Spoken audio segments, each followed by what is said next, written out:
എല്ലാ ഭക്തന്മാർക്കും ഈ ഓൺലൈൻ ക്ലാസ്സിൽ നമ്മളോടൊപ്പം പങ്കെടുക്കുന്ന എല്ലാ ഭക്തന്മാർക്കും നമ്മുടെ ചൈതന്യ ചരിതാമൃതം സെഷനിലേക്ക് വളരെ ഹാർദവമായ സ്വാഗതം.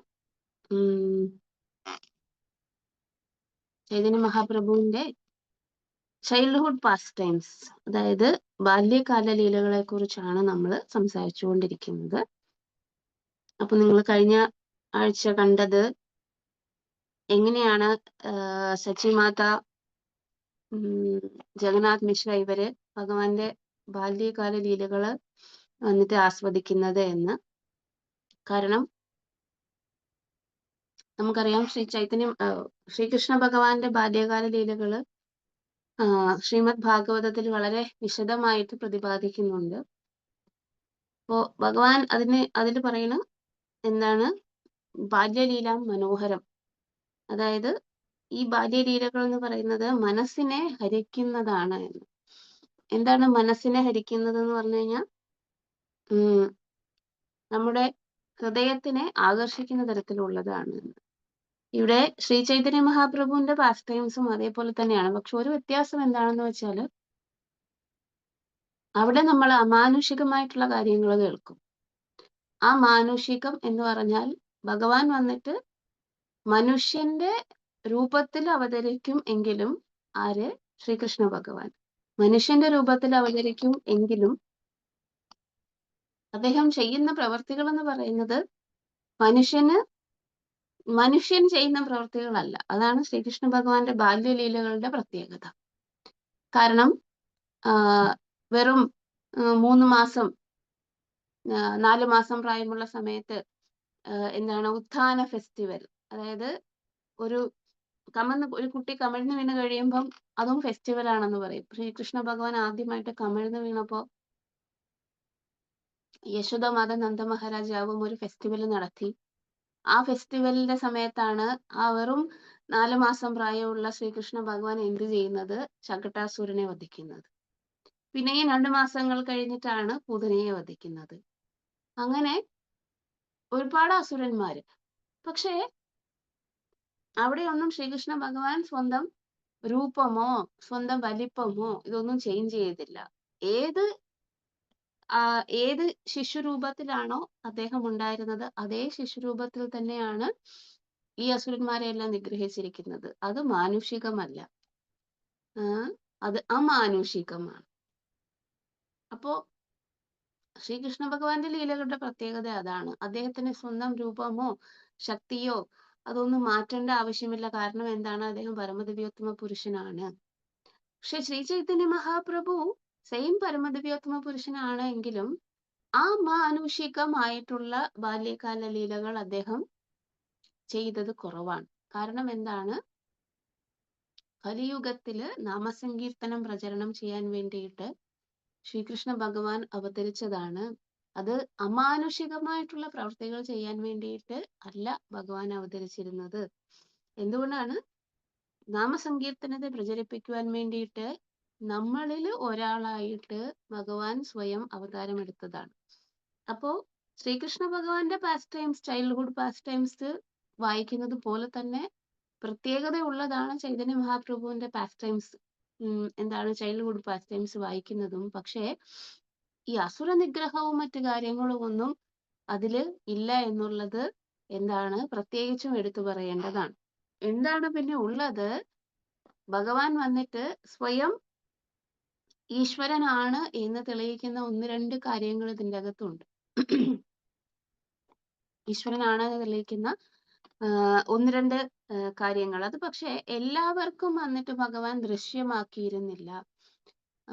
കാരണം തന്നോടുകൂടെ ഒപ്പത്തിൽ ജീവിക്കുന്ന, അതായത് ചൈതന്യ മഹാപ്രഭു അവതരിച്ചപ്പോൾ അദ്ദേഹത്തിന്റെ കൂടെ അമ്മ, അച്ഛൻ, അദ്ദേഹത്തിന്റെ സഹോദരൻ, അങ്ങനെ ഒരുപാട് ആൾക്കാര് അദ്ദേഹത്തിന്റെ ലീലയെ സഹായിക്കാൻ വേണ്ടിയിട്ട് എന്ത് ചെയ്തിരുന്നു? അവതരിച്ചിരുന്നു. കൂടെ അതായത് അദ്ദേഹത്തിന്റെ പാർഷദന്മാരായി വന്നിട്ട് എന്ത് ചെയ്തിരുന്നു? അവതരിച്ചിരുന്നു. അവർക്ക് മനസ്സിലാകും. പക്ഷെ സാധാരണ കോമൺ ആൾക്കാർക്ക് മനസ്സിലാകാൻ വേണ്ടിയിട്ട് അദ്ദേഹം എന്ത് ചെയ്തിരുന്നില്ല? ഈശ്വരനാണ് എന്ന് വെളിവാക്കിയിരുന്നില്ല. അവിടെ നോക്കുമ്പോൾ ശ്രീകൃഷ്ണ ഭഗവാന്റെ ബാല്യലീലകൾ നോക്കുമ്പോൾ എന്താണ്? അത് ലോകമെമ്പാടുമുള്ള ആൾക്കാർക്ക് അറിയാൻ പറ്റും. അത്രയും ദൈവികമായിട്ടുള്ള ഒരു ശിശുവാണെങ്കിൽ മാത്രമേ അങ്ങനെ ചെയ്യാൻ പറ്റുകയുള്ളൂ എന്ന്. ഇത് അദ്ദേഹത്തിനോട് തൊട്ട് അടുത്ത്, അതായത് ചൈതന്യ മഹാപ്രഭുവിന്റെ കുടുംബത്തിലോ അല്ലെങ്കിൽ അദ്ദേഹത്തിന്റെ നാട്ടിലോ ഒക്കെയുള്ള ആൾക്കാർക്ക് മാത്രമേ ഈ ലീലകൾ, അതിമാനുഷികം ആയിട്ടുള്ള ലീലകളല്ല, എന്താണ്, അസാധാരണമായിട്ടുള്ള ലീലകളാണ് ആര് ചെയ്തിരിക്കുന്നത്, ചൈതന്യ മഹാപ്രഭു ചെയ്തിരിക്കുന്നത് എന്ന് നമുക്ക് മനസ്സിലാകും. അപ്പൊ അത്തരത്തിലുള്ള ലീലകളെ കുറിച്ചാണ് ആര് പ്രതിപാദിക്കുന്നത്, കൃഷ്ണദാസ കവിരാജ ഗോസ്വാമി പ്രതിപാദിക്കുന്നത്. ആദ്യം കൃഷ്ണദാസ കവിരാജ ഗോസ്വാമി ശച്ചി മാതായും ജഗന്നാഥ മിശ്രയും അദ്ദേഹത്തിന്റെ കാലിൽ മാതാവിന്റെ എന്താണ് സ്തനപാനം ചെയ്തുകൊണ്ടിരിക്കെ കുഞ്ഞു നിമ്മായിയുടെ കാലിൽ എന്ത് കണ്ടു? ദൈവിക ചിഹ്നങ്ങൾ കാണുകയുണ്ടായി. ഇതാണ് നമ്മൾ ആദ്യമായിട്ട് കേൾക്കുന്നത്. അപ്പോ ജഗന്നാഥ് മിശ്ര എന്ത് ചെയ്തു? സച്ചി, അത് മാത്രമല്ല, ജഗന്നാഥ് മിശ്രയ്ക്ക് ഒരു ചെറിയ ബാലഗോപാല സാലഗ്രാമശില, അതായത് അദ്ദേഹത്തിന് വർഷിപ്പ് ചെയ്തുകൊണ്ടിരുന്ന സാലഗ്രാമശിലയെ അദ്ദേഹം വന്നിട്ട് എന്ത് ചെയ്തിരുന്നു? കൃഷ്ണനായിരുന്നു സാലഗ്രാമശില, അല്ലെ? അപ്പോ ജഗന്നാഥ് മിശ്ര ഈ തന്റെ വീട്ടിലെങ്ങും ഈ കൊച്ചു കാൽപ്പാടുകൾ, ഭഗവാന്റെ മാർക്കുകളോട് കൂടിയ ചെറിയ കാൽപ്പാടുകൾ കാണുമ്പോൾ അത് സ്വന്തം കുട്ടി നടന്നതാണ് എന്ന് വിചാരിക്കുന്നതിലും അപ്പുറം ആര് വിചാരിക്കുന്നു? ജഗന്നാഥ് മിശ്ര വിചാരിക്കുന്നു, ഞാൻ വർഷിപ്പ് ചെയ്യുന്ന സാലഗ്രാമശില സ്വയം ഭഗവാനായതുകൊണ്ട് രാത്രിയിൽ എല്ലാവരും ഉറങ്ങുന്ന സമയത്ത് ബാലഗോപാൽ ഇവിടെയെല്ലാം നടക്കുന്നുണ്ടാവും എന്ന് വിശ്വസിക്കുന്നു. അതായത് നിമായി ആണ് അവിടെ ഈ പ്രകാരം തന്റെ പാദങ്ങൾ വന്നിട്ട് ഭൂമിയിൽ പതിപ്പിച്ച് ആ മാർക്സ് ദൃശ്യമാക്കിയിരുന്നത് എന്നതിലും അപ്പുറം ബാലഗോപാലൻ ആണ്, താൻ വർഷിപ്പ് ചെയ്യുന്ന സാലഗ്രാമശിലയാണ് ബാലഗോപാലനായിട്ട് തന്റെ വീട്ടിലെല്ലാം നടക്കുന്നത് എന്ന് വിശ്വസിക്കാനായിരുന്നു ജഗന്നാഥ് മിശ്ര താല്പര്യപ്പെട്ടത്. പിന്നെ അദ്ദേഹത്തിന്റെ അച്ഛൻ സച്ചി മാതയുടെ അച്ഛൻ നീലാംബര ചക്രവർത്തി വന്നിട്ട് ഈ മാർക്സ് അല്ലെങ്കിൽ ഈ പാദ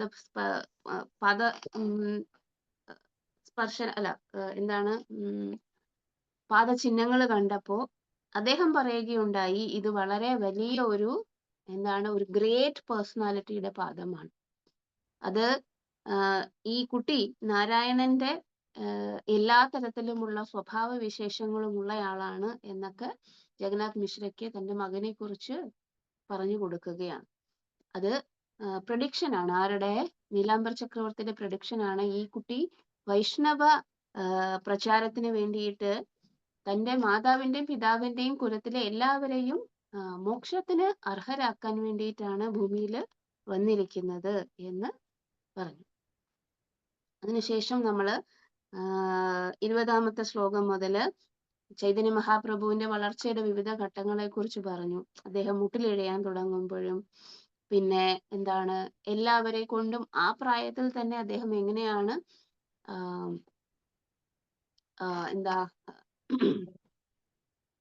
ഹരേ കൃഷ്ണ മഹാമന്ത്രം ജപിക്കാൻ വേണ്ടിയിട്ട് പ്രചോദനം നൽകിയിരുന്നത് എന്നും മറ്റ് കുട്ടികളുമായിട്ട് കളിക്കുന്നത് എങ്ങനെയാണെന്നും ഒക്കെയാണ് നിങ്ങൾ കഴിഞ്ഞ ക്ലാസ്സിൽ കേട്ടത്. അപ്പൊ ഇന്ന് നമ്മൾ 27-ാമത്തെ ശ്ലോകം, ഒരു പ്രത്യേകതയുള്ള ലീലയാണ് ഇത്. ഇത് ചൈതന്യ മഹാപ്രഭു എന്തിനാണ് വന്നത്? ഭക്തി, രാധാകൃഷ്ണ പ്രേമം. നിങ്ങൾക്കറിയാം, രാധാകൃഷ്ണ പ്രേമം എന്ന് പറയുന്നത് ജ്ഞാനയോഗമോ അഷ്ടാംഗയോഗമോ കർമ്മയോഗമോ അങ്ങനെയുള്ള ഒരു യോഗത്തിൽ കൂടെയും പോയാൽ ലഭിക്കുകയില്ല. ഇത് ടോപ്പ് മോസ്റ്റ് ആയിട്ടുള്ള കൃഷ്ണപ്രേമമാണ്. ഈ കൃഷ്ണപ്രേമം ലഭിക്കണമെന്നുണ്ടെങ്കിൽ എന്ത് വേണം? ഭക്തി യോഗത്തിൽ കൂടി മാത്രം പോയാലേ സാധിക്കുകയുള്ളൂ. ഈ ഭക്തി യോഗത്തിൽ കൂടി മാത്രം പോയാൽ സാധിക്കുന്ന ഈ രാധാകൃഷ്ണ പ്രേമത്തിനെ നൽകാൻ വേണ്ടിയിട്ടാണ് സ്വയം ശ്രീകൃഷ്ണ ഭഗവാൻ എന്ത് ചെയ്യുന്നത്?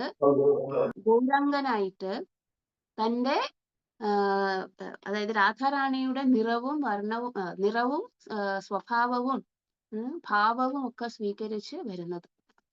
അപ്പോ ഈ ഒരു ലീലയുടെ പ്രത്യേകത എന്തെന്ന് വെച്ചാല് അദ്ദേഹം വന്നിരിക്കുന്ന ആ ഒരു കർത്തവ്യം അല്ലെങ്കിൽ അദ്ദേഹം ചെയ്യാൻ വേണ്ടിയിട്ട് ആലോചിക്കുന്ന ആ രാധാകൃഷ്ണ പ്രേമം എല്ലാവർക്കും വിതരണം ചെയ്യുക എന്നുള്ള ആ ആ, ഒരു സ്വഭാവത്തിന് നേരെ വിപരീതമായിട്ടുള്ള സ്വഭാവം. അതായത് വളരെ വലിയ പണ്ഡിതന്മാര്, ജ്ഞാനികള് ഒക്കെ എന്തിനെ കുറിച്ചാണോ ചിന്തിക്കുന്നത്, സംസാരിക്കുന്നത്, ഈ ഒരു കാര്യമാണ് ചൈതന്യ മഹാപ്രഭു അത്രയും ചെറിയ ഒരു കുട്ടിയായിരുന്ന സമയത്ത് അമ്മയോട് സംസാരിച്ചത്. അതായത് അദ്ദേഹം എന്തിനാണോ വന്നത് അതിന് നേരെ വിപരീതമായിട്ടുള്ള ഒരു കാര്യത്തെക്കുറിച്ച് സംസാരിക്കുന്നു. ഇതാണ് നമ്മൾ ഇന്ന് കാണാൻ പോകുന്ന ലീല. എന്താണ്? ശ്രീകൃഷ്ണ ഭഗവാന്റെ മൃതഭക്ഷണ ലീല നിങ്ങൾ കേട്ടിട്ടുണ്ടല്ലേ? എന്താണ്? അമ്മ യശോദ ഒരു ദിവസം ഇരിക്കുമ്പോ അവിടെ ബലരാംജിയും മറ്റു കുട്ടികളും വന്ന് പറഞ്ഞു, അമ്മ, കൃഷ്ണൻ മണ്ണ് തിന്നു എന്ന് പറഞ്ഞു. ശ്രീമദ് ഭാഗവതത്തിൽ വളരെ മനോഹരമായിട്ട് അവിടെ വിവരിക്കുന്നുണ്ട്. എന്താണ്? അമ്മ എന്നിട്ട് ചാടി എഴുന്നേറ്റ് പുറത്തു പോയി നോക്കിയപ്പോൾ ശ്രീകൃഷ്ണ ഭഗവാൻ മണ്ണ് തിന്നുകയാണ്. അപ്പോ ചെന്നിട്ട് ഭഗവാനോട് ചോദിക്കുകയാണ്, കസ്മാൻ മൃതമദാന്താത്മൻ, എന്തിനാണ് മൃതം ഭക്ഷിക്കുന്നത്? ഭവാൻ ഭക്ഷിതവാൻ രഹഹ, ഭവാൻ ഭക്ഷിതവാൻ. അങ്ങെന്ന് പറയുന്നത് എന്താണ്? ശ്രീകൃഷ്ണ ഭഗവാനോട് ചോദിക്കുകയാണ്, എന്തിനാണ് അങ്ങ് ഭക്ഷിക്കുന്നത്? മണ്ണ് ഭക്ഷിക്കുന്നത്. ശ്രീകൃഷ്ണ ഭഗവാൻ അമ്മേനെ നോക്കിയിട്ട്, അമ്മ വരുന്നത് കണ്ടപ്പോഴേ ശ്രീകൃഷ്ണ ഭഗവാൻ, ഇത് വളരെ മനോഹരമായിട്ട് അതിനകത്ത് വിവരിക്കുന്നുണ്ട്, ഭാഗവതത്തിൽ വിവരിക്കുന്നുണ്ട്. വരുന്നത് കണ്ടപ്പോഴേ എന്ത് ചെയ്യുകയാണ്? അത് വായിലിട്ടിട്ട് ഒന്നും പുറത്ത് തുപ്പാനും പറ്റില്ല, എന്നാൽ ഇറക്കാനും പറ്റില്ല. സ്വളോ ചെയ്ത് കഴിയുമ്പോൾ അത് മൂവ്മെന്റ് കണ്ട അമ്മയ്ക്ക് മനസ്സിലാവും. അതുകൊണ്ടാണ് ശ്രീകൃഷ്ണ ഭഗവാൻ എന്ത് ചെയ്തു? അത് വായിൽ തന്നെ വെച്ചുകൊണ്ടേയിരുന്നു. എന്നിട്ട് അമ്മയുടെ മുഖത്ത് വളരെ നിഷ്കളങ്കതയോടുകൂടി നോക്കിക്കൊണ്ടിരിക്കുന്നു. അമ്മ ചോദിക്കുന്നു, കസ്മാൻ മൃതമദാന്താത്മൻ, എന്തിനാണ് നീ മൃതം ഭക്ഷിക്കുന്നത്? ഭവാൻ ഭക്ഷിതവാൻ രഹഹ. പിന്നെ അപ്പൊ ശ്രീകൃഷ്ണ ഭഗവാൻ അമ്മയെ നോക്കി പറയും, ഞാനോ എന്നുള്ള ഭാവത്തിൽ നോക്കുമ്പോ ആര് പറയും?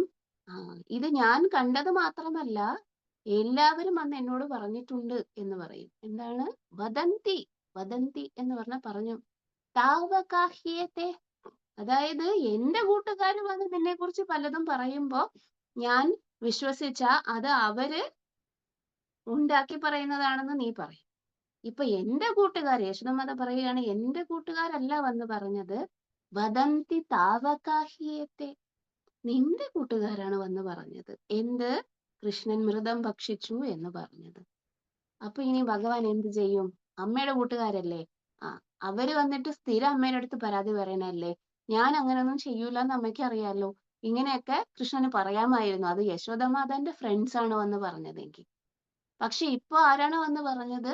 ശ്രീകൃഷ്ണ ഭഗവാന്റെ ഫ്രണ്ട്സ് ആണ് വന്ന് പറഞ്ഞത് എന്നാണ് അപ്പോ അമ്മയോട് പറയുന്നത്. അപ്പോ കണ്ണടച്ചുകൊണ്ട്, ഇത് സംസാരിക്കാതെ വായിൽ മൃതവും വെച്ചുകൊണ്ടാണ് ഈ കണ്ണുകൊണ്ട് ഈ അമ്മയും മകനും തമ്മിലുള്ള സംഭാഷണം നടക്കുന്നത് എന്ന് ആചാര്യന്മാര് പറയുന്നു.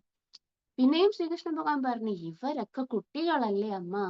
കുട്ടികൾ എന്ന് പറയുന്നത് എന്താണ്? എപ്പോഴും കള്ളത്തരം പറയുന്ന ആൾക്കാരാണ്. അതുകൊണ്ട് അവര് പറയുന്നത് എന്തിനാണ് അമ്മ വിശ്വസിക്കുന്നത് എന്ന് ചിലപ്പോ ചോദിക്കും. അപ്പൊ യശോദമാത പറഞ്ഞ്, അവർ മാത്രല്ല, പിന്നെ ആരാണ്? വദന്തി താവകാഹ്യത്തെ കുമാരസ്തേ, അതായത് ഈ കുമാരന്മാർ മാത്രമല്ല, അഗ്രജോപി അയം, നിന്റെ ചേട്ടനും വന്ന് പറഞ്ഞു എന്ന്. ഇനി എന്ത് ചെയ്യും? ബലരാംജി കള്ളം പറഞ്ഞു എന്ന് കൃഷ്ണൻ എത്തിക്കൽ കൺസേൺ ആണ്, അതായത് അതൊരു എറ്റിക്വേറ്റ് ആണ്. അതായത് എന്ത് മുതിർന്ന ആൾക്കാർക്ക് ചെറിയ ആൾക്കാരോട്, ചെറിയ ആൾക്കാർക്ക് മുതിർന്ന ആൾക്കാർ കള്ളം പറഞ്ഞു എന്ന് പറയാൻ പാടില്ല. അപ്പൊ യശോദാമ്മ പറയുകയാണ്, വദന്തി താവകാഹ്യത്തെ കുമാരസ്തെ അഗ്രജോപിയായം, നിന്റെ ചേട്ടനും വന്ന് പറഞ്ഞു. ശ്രീകൃഷ്ണ ഭഗവാൻ എന്ത് ചെയ്യും? ബലറാം താവൂജി വന്ന് പിന്നെ ഞാൻ മണ്ണ് തിന്നു അമ്മയുടെ അടുത്ത് പറഞ്ഞ സ്ഥിതിക്ക് ഇനിയിപ്പൊ എന്ത് ചെയ്യും? ബലറാം താവൂജിക്ക് അല്ലെങ്കിലും പണ്ടേ എന്നെ ഭയങ്കര എന്നെ ഇഷ്ടമല്ല, എപ്പോഴും എന്നെ വഴക്കുണ്ടാക്കാറാണ് പതിവ് എന്ന് ബലറാം താവൂജിയുടെ ഇടയ്ക്കിടയ്ക്ക് ആരോട് പറയാറുണ്ട്? യശോദാമ്മയുടെ അടുത്ത് പറയാറുണ്ട്. അപ്പൊ ശ്രീകൃഷ്ണ ഭഗവാൻ പറഞ്ഞു, നാഹം ഭക്ഷിതവാനംബ, ഞാൻ കഴിച്ചിട്ടില്ല അമ്മ എന്ന് പറഞ്ഞു. എന്താണ്? നാഹം ഭക്ഷിതവാനംബ. അപ്പൊ അകത്തുണ്ടായിരുന്ന സാധനങ്ങളൊക്കെ ഇറങ്ങിപ്പോയി എന്ന് തോന്നുന്നു. സർവേ മിഥ്യാഭിസംശിനഃ, ഇവരെല്ലാം വെറുതെ പറയുന്നതാണ്. യദി സത്യഗിരസ്തർഹി, സത്യമാണോ ഞാൻ പറയുന്നത് എന്ന് അമ്മയ്ക്ക് സംശയം ഉണ്ടെങ്കിൽ, യദി സത്യഗിരസ്തർഹി സമക്ഷം പശ്യമേ മുഖം, എന്റെ വായി തുറന്ന് നോക്കിക്കോളൂ. വളരെ കോൺഫിഡന്റ് ആയിട്ട് പറയുന്നത് എന്തുകൊണ്ടാണ്? അകത്തിരുന്ന മൃതമൊക്കെ ഇറക്കി കഴിഞ്ഞു, എന്നിട്ട് പറയുകയാണ്. എന്താണ് പറഞ്ഞത്? നാഹം ഭക്ഷിതവാനംബ സർവേ മിഥ്യാഭിശംസിനഃ യദി സത്യഗിരസ്തർഹി സമക്ഷം പശ്യമേ മുഖം. എന്ത് പറയുന്നു? നോക്കൂ, എന്റെ വായി തുറന്നു നോക്കൂ. ഭഗവാൻ എന്ത് വിചാരിക്കും? എന്റെ കുട്ടി കള്ളം പറയൂല, നോക്ക് അവ എന്ത് നിഷ്കളങ്കനാണ്, സ്വന്തം വായ തുറന്ന് നോക്കാൻ പറയുന്നു. ഇനി എന്തിനാണ് ഞാൻ അവനെ അവിശ്വസിക്കുന്നതൊക്കെ പറഞ്ഞ് യശോദാമാതന്റെ പാട്ടിന് പോകുന്നാണ് വിചാരിച്ചിരുന്നത്. പക്ഷെ അവിടെ ആ കാര്യം നടന്നില്ല. അമ്മ എന്ത് നോക്കി? വായി തുറന്നു നോക്കി. അപ്പോ അവിടെ എന്ത് കണ്ടു എന്ന് അവിടെ വളരെ മനോഹരമായിട്ട് വിവരിക്കുന്നുണ്ട്. ഇത് അതിമാനുഷികമായിട്ടുള്ള ലീലയാണ്. എന്താണ്? അതിമാനുഷികമായിട്ടുള്ള ലീല. ഇതിൽ നിന്നും നമ്മൾ എന്ത് പഠിക്കണം എന്ന് വെച്ചാല്, ശ്രീകൃഷ്ണ ഭഗവാൻ വന്നിട്ട് പരമദിവ്യോത്തമ പുരുഷനാണ്. അദ്ദേഹത്തിന്റെ ശരീരത്തിൽ അല്ലെങ്കിൽ സ്വയം അദ്ദേഹം നാരായണനായിട്ടിരിക്കുന്ന സമയത്താണ് ഈ കണ്ട പ്രപഞ്ചങ്ങളെല്ലാം വന്നിട്ട് മാനിഫെസ്റ്റ് ചെയ്യുന്നതും തിരികെ അദ്ദേഹത്തിലേക്ക് പ്രളയത്തിന്റെ സമയത്ത്, കൽപ്പാന്ത പ്രളയത്തിന്റെ സമയത്ത് എന്ത് ചെയ്യുന്നത്? പ്രവേശിക്കുന്നതും എഗെയിൻ മാനിഫെസ്റ്റ് ചെയ്യുന്നതും എന്ന് ഉള്ള ഫിലോസഫി. ഇതാണല്ലോ നമ്മൾ മൃതഭക്ഷണ ലീലയിൽ നിന്നും പഠിക്കുന്നത്. അത് മാത്രമല്ല, മൃതഭക്ഷണ ലീല എന്ന് പറയുന്നത് വേറെ ഒരുപാട് എക്സ്പ്ലനേഷൻസ് ഉണ്ട്. എന്തുകൊണ്ട് ഭഗവാൻ വന്നിട്ട് മൃതം ഭക്ഷിച്ചു എന്നുള്ളതിന് ഒരുപാട് എക്സ്പ്ലനേഷൻസ് ഉണ്ട്. ഇതേ ലീല തന്നെയാണ് ചൈതന്യ മഹാപ്രഭു ഇവിടെ പറയാൻ പോകുന്നത്. പക്ഷേ ചൈതന്യ മഹാപ്രഭു അവിടെ നമ്മൾക്ക് വേറെ ഒരു കാര്യം പഠിപ്പിക്കാൻ വേണ്ടിയിട്ടാണ് എന്ത് ചെയ്യുന്നത്? ഈ ലീല ചെയ്യുന്നത്. നമുക്ക് 27ാമത്തെ ശ്ലോകത്തിലേക്ക് നടക്കാം.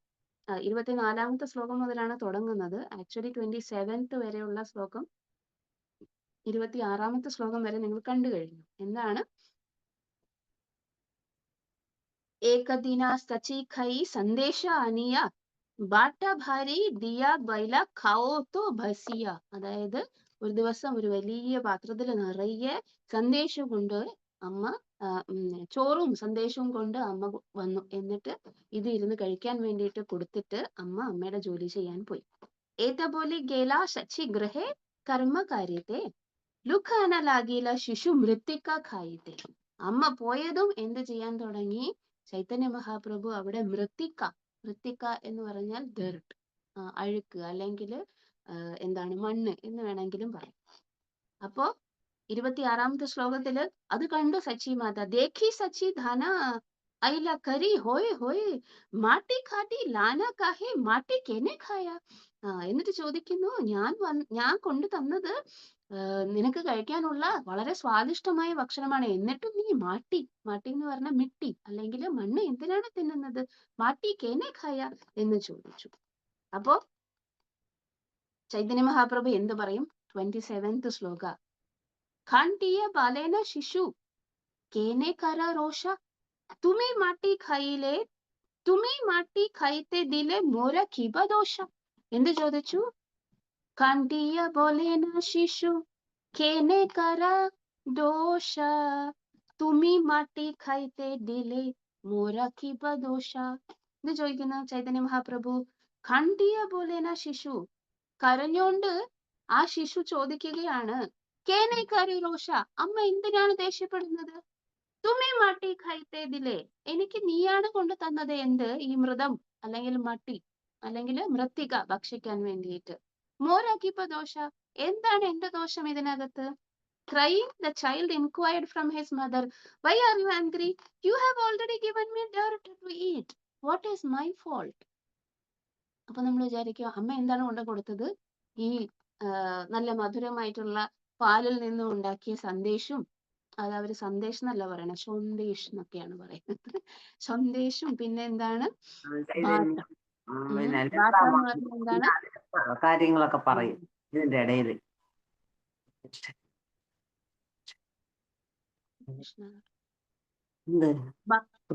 ഭക്ഷണം കഴിക്കാൻ വേണ്ടി ചോറും കൊണ്ട് കൊടുത്തിരുന്നു. ഇത് രണ്ടും കഴിക്കാൻ വേണ്ടിയിട്ടാണ് പറഞ്ഞത്. ഞാൻ മണ്ണാണ് കൊണ്ട് കൊടുക്കുന്നത്. എങ്ങനെ പറയും?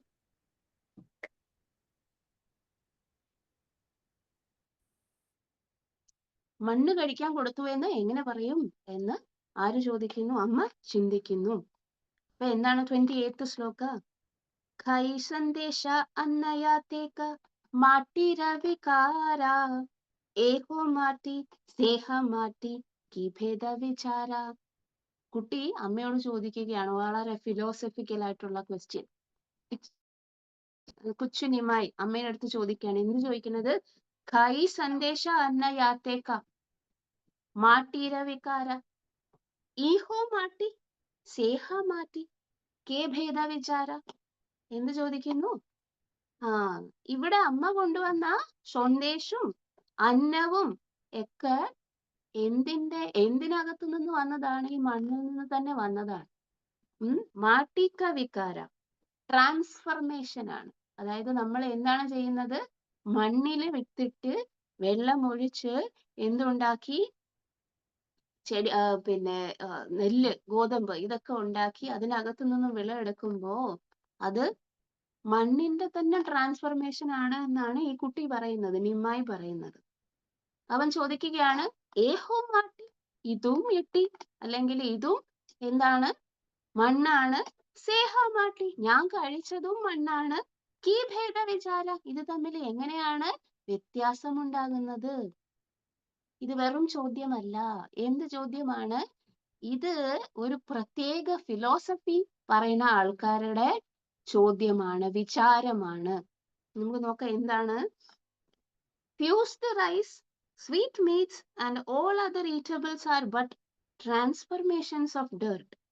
This is dirt, that is dirt. Please consider what is the difference between them. ഏഹോ മാറ്റി സേഹ മാറ്റി കീ ഭേദ വിചാര. എന്താണ് ഇതിന്റെ അകത്ത് ഭേദമുള്ളത്? ഒരു ഫിലോസഫിയുടെ പേര് മായാവാദ സിദ്ധാന്തം എന്നാണ്. എന്താണ് അവർ പറയുന്നത്? മായാവാദം എന്ന് പറഞ്ഞു കഴിഞ്ഞാൽ എന്താണ്? മായ എന്ന് പറഞ്ഞാൽ ഇല്യൂഷൻ, മോഹം, അല്ലെങ്കിൽ മോഹിപ്പിക്കുന്നത്. ഇതാണ് മായ.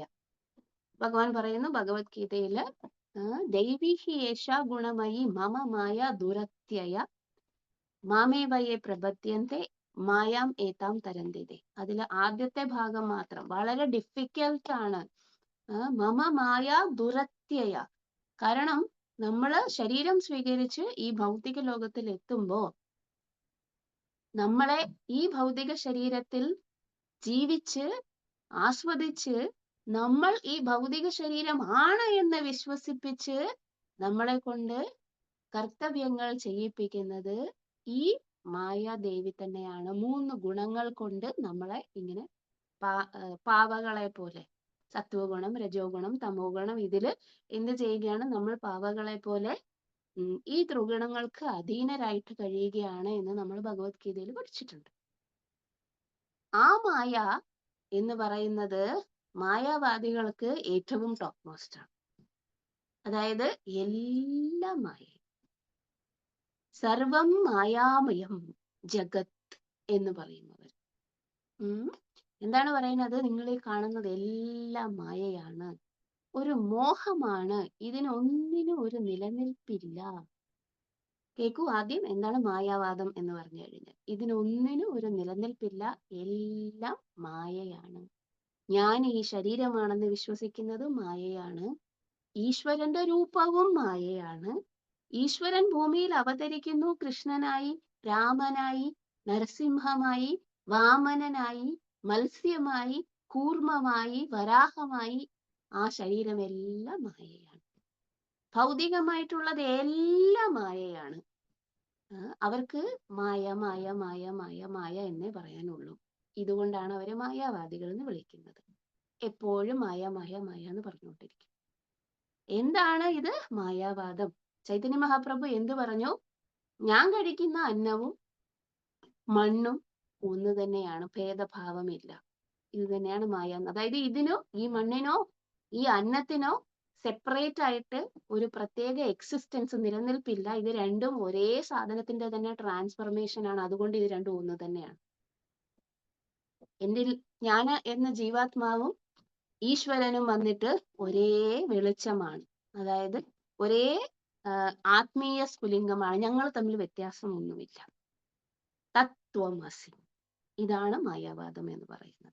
തത് തത്വം തത്വം അസി, അതായത് അത് ഞാനാകുന്നു.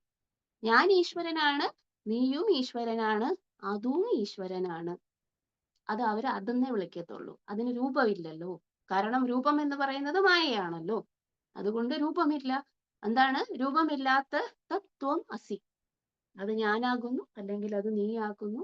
ആ വസ്തുവും കാരണ വസ്തു എന്നൊക്കെ അവർ പറയും. ആ വസ്തുവും ഈ വസ്തുവും ഒന്ന് തന്നെയാണ്. നമുക്കൊന്നും മനസ്സിലാവില്ല. എന്താണ് അവർ പറയുന്നത് അവർക്ക് പോലും അറിയില്ല. പിന്നെയാണ് നമുക്ക് മനസ്സിലാകുന്നത്. എല്ലാം മായയാണ്. സർവം മായാമയം ജഗത്.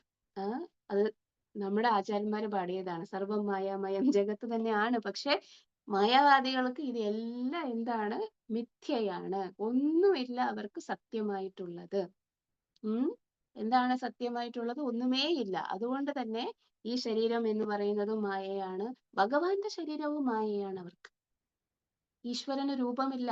ആ രൂപം എന്ന് പറയുന്നത് ബ്രഹ്മത്തിലേക്ക് എത്തുന്നത് വരെയുള്ള ഇടയ്ക്കുള്ള മാനിഫെസ്റ്റേഷൻ മാത്രമാണ്. എന്ത് മാനിഫെസ്റ്റേഷൻ? ടെമ്പററി, താൽക്കാലികമായിട്ടുള്ള ശരീരം മാത്രമാണ് കൃഷ്ണന്റെ, രാമന്റെ, വാമനന്റെ. ഇതെല്ലാം താൽക്കാലിക മാനിഫെസ്റ്റേഷൻസ് മാത്രമാണ്. പരമം എന്ന് പറയുന്നത്, പരമസത്യം എന്ന് പറയുന്നത് അരൂപിയാണ്. ബ്രഹ്മൻ എഫൾജൻസ്, ബ്രഹ്മം എന്ന് പറയുന്ന ആ ഒരു രൂപമില്ലാത്ത ഒന്നിനെയാണ് അവര് ആരാധിക്കുന്നത്. കാരണം എന്താണ്? ഇവിടെ എല്ലാം അവർക്ക് നെഗറ്റീവ് ആയിട്ടുള്ള റെസിപ്രൊക്കേഷൻസ് ആണ്. ആൾക്കാർ ചതിക്കും, രൂപമുള്ളത് കൊണ്ടാണല്ലോ. ആൾക്കാര് പറ്റിക്കും, ആൾക്കാര് നിങ്ങളെ ഉപദ്രവിക്കും, ആൾക്കാർക്ക് നിങ്ങളോട് ദേഷ്യമുണ്ടാകും. ഇതെല്ലാം വന്നിട്ട് ഒരു രൂപമുള്ളത് കൊണ്ട്, വ്യക്തിത്വം ഉള്ളത് കൊണ്ടാണ് ഇങ്ങനെയൊക്കെ സംഭവിക്കുന്നത്. അതുകൊണ്ട് പറയും, ആത്മീയ ലോകം എന്ന് പറയുമ്പോ അവിടെയും ഈ വ്യക്തിത്വം ഉണ്ടെങ്കിൽ എന്തൊരു ബുദ്ധിമുട്ടായിരിക്കും. അവിടെയും ഇതുപോലത്തെ വികാരങ്ങളും വിചാരങ്ങളും ഒക്കെ വന്നു കഴിഞ്ഞാൽ ഈ ലോകവും ആത്മീയ ലോകവും തമ്മിൽ എന്ത് വ്യത്യാസം? അതുകൊണ്ട് ഈ ലോകത്തുള്ള വ്യക്തിത്വവും രൂപം ഇങ്ങനെ സാധനങ്ങളൊന്നും അവിടെ ഉണ്ടാവാൻ പാടില്ല. അത് അവരുടെ വികല ചിന്തയാണ്. അവിടെ ഒന്നും ഇല്ല എന്നുള്ളത്. അവിടെ അവരെന്താ വിചാരിക്കുന്നത്? വെറും ഒരു എഫൾജൻസ്, ഒരു പ്രകാശം. എല്ലാവരും ഈ ശരീരം, താൽക്കാലികമായിട്ടുള്ള ഈ ശരീരവും, താൽക്കാലികമായിട്ടുള്ള അല്ലെങ്കിൽ മിഥ്യയായിട്ടുള്ള ശരീരവും മിഥ്യയായിട്ടുള്ള ഈ ലോകവും വിട്ട് എവിടെ പോകും? ആ സ്ഥലത്ത് പോകും. ആ സ്ഥലം എന്ന് പറയുന്നത് അവിടെ വ്യക്തിത്വമില്ല, കൊടുക്കൽ വാങ്ങലുകളില്ല, ഒന്നുമില്ല. ആരെയും സേവനം ചെയ്യേണ്ട ആവശ്യമില്ല, ആർക്കും ശരണമടയേണ്ട ആവശ്യമില്ല, ആരെയും ആശ്രയിക്കേണ്ട ആവശ്യമില്ല. ഞാൻ തന്നെയാണ് ഈശ്വരനായി മാറുന്നത്. ഇതെന്താണ്? മായാവാദം. ഈ മായാവാദമാണ് ഇവിടെ ചൈതന്യ മഹാപ്രഭു പറയുന്നത്. എന്താ പറയുന്നത്? ഈ അന്നവും ഈ മണ്ണും രണ്ടും മണ്ണിന്റെ തന്നെ ട്രാൻസ്ഫർമേഷൻ ആണ്. ഇത് തമ്മിൽ എന്താണ് വ്യത്യാസം? ശചിമാതയോട് നീമായി ചോദിക്കുകയാണ്, ഏഹോ മാട്ടി സേഹ മാട്ടി കി ഭേദ വിചാര. ശചിമാത എന്ത് പറയും? നമ്മള് വലിയ വലിയ മായാവാദി സന്യാസിമാരുടെ അടുത്തൊക്കെ പോയി സംസാരിക്കുമ്പോൾ അവർ സംസാരിക്കുന്ന കേട്ടിട്ടുണ്ടെങ്കിൽ നമുക്ക് മനസ്സിലാകും, നമുക്കോ ഒന്നും മനസ്സിലാവൂല. ഈ പറയുന്ന അവർക്ക് എന്തെങ്കിലും മനസ്സിലാകും? ഒന്നും മനസ്സിലാകൂല. അവരെല്ലാം എന്തൊക്കെയോ വലിയ വലിയ തത്വങ്ങൾ പറയും. പക്ഷേ നോക്കൂ, ചൈതന്യ മഹാപ്രഭു എന്തിനാണ് അങ്ങനത്തെ തത്വം പറഞ്ഞത്? നമുക്ക് 29ാമത്തെ ശ്ലോകത്തിൽ നോക്കാം. എന്താണ് ചൈതന്യ മഹാപ്രഭു പറയുകയാണ്? മാറ്റി ദേഹ മാറ്റി ഭക്ഷ്യ ദേഖ വിചാരി അവിചാരെ ദേഹ ദോഷ കി ബോലിത്തെ പാരി. മാറ്റി ദേഹ മാറ്റി ഭക്ഷ്യ ദേഖ വിചാരി അവിചാരെ ദേഹ ദോഷ കി ബലിത്തെ പാരി. മാറ്റി ദേഹ മാറ്റി ഭക്ഷ്യ ദേഖ ദേഹ ദോഷ കി ബലിത്തെ പാരി. എന്ത് പറയുന്നു? മാറ്റി ദേഹ, ഈ ശരീരവും മൃതം അല്ലെങ്കിൽ മൃത്തിക അല്ലെങ്കിൽ മണ്ണിന്റെ ട്രാൻസ്ഫർമേഷൻ ആണ്. നമുക്കറിയാം, earth, water, fire, air, ether, പഞ്ചഭൂതങ്ങൾ കൊണ്ട് നിർമ്മിതമായിട്ടുള്ള ശരീരമാണ്. അത് തന്നെയായിരിക്കും പറയുന്നത് ചൈതന്യ മഹാപ്രഭു.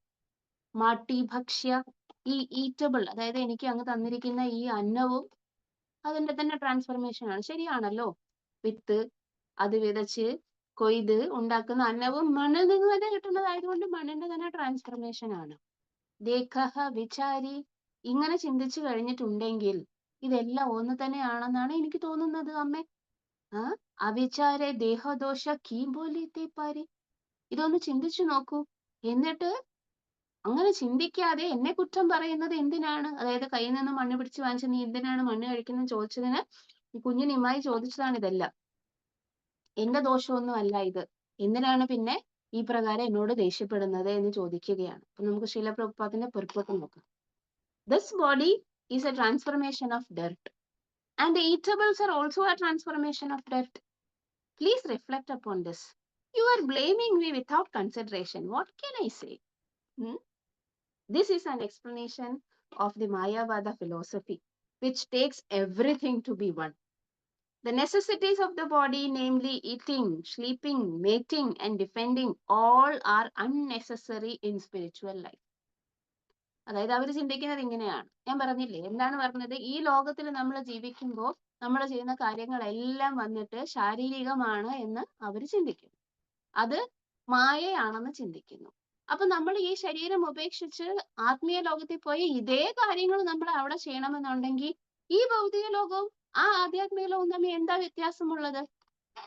ഇതേപോലെയുള്ള റിലേഷൻഷിപ്പാണ് നമുക്ക് അവിടെ ഉള്ളതെങ്കിൽ ആ റിലേഷൻഷിപ്പിൽ ഇവിടെ ചീറ്റിംഗ് ഉണ്ടാകുന്നത് പോലെ അവിടെയും ചീറ്റിംഗ് ഉണ്ടാവൂലേ? അതുകൊണ്ട് അങ്ങനെ അവിടെ എന്തുണ്ടാവാൻ പാടില്ല? വ്യക്തിത്വം ഉണ്ടാവാൻ പാടില്ല. അതാണ് അവരുടെ ചിന്ത. When one is elevated to the spiritual platform, there are no more bodily necessities. And in activities pertaining to the bodily necessities, there are no spiritual considerations. In other words, the more we eat, sleep, have sex, and try to defend ourselves, the more we engage in material activities.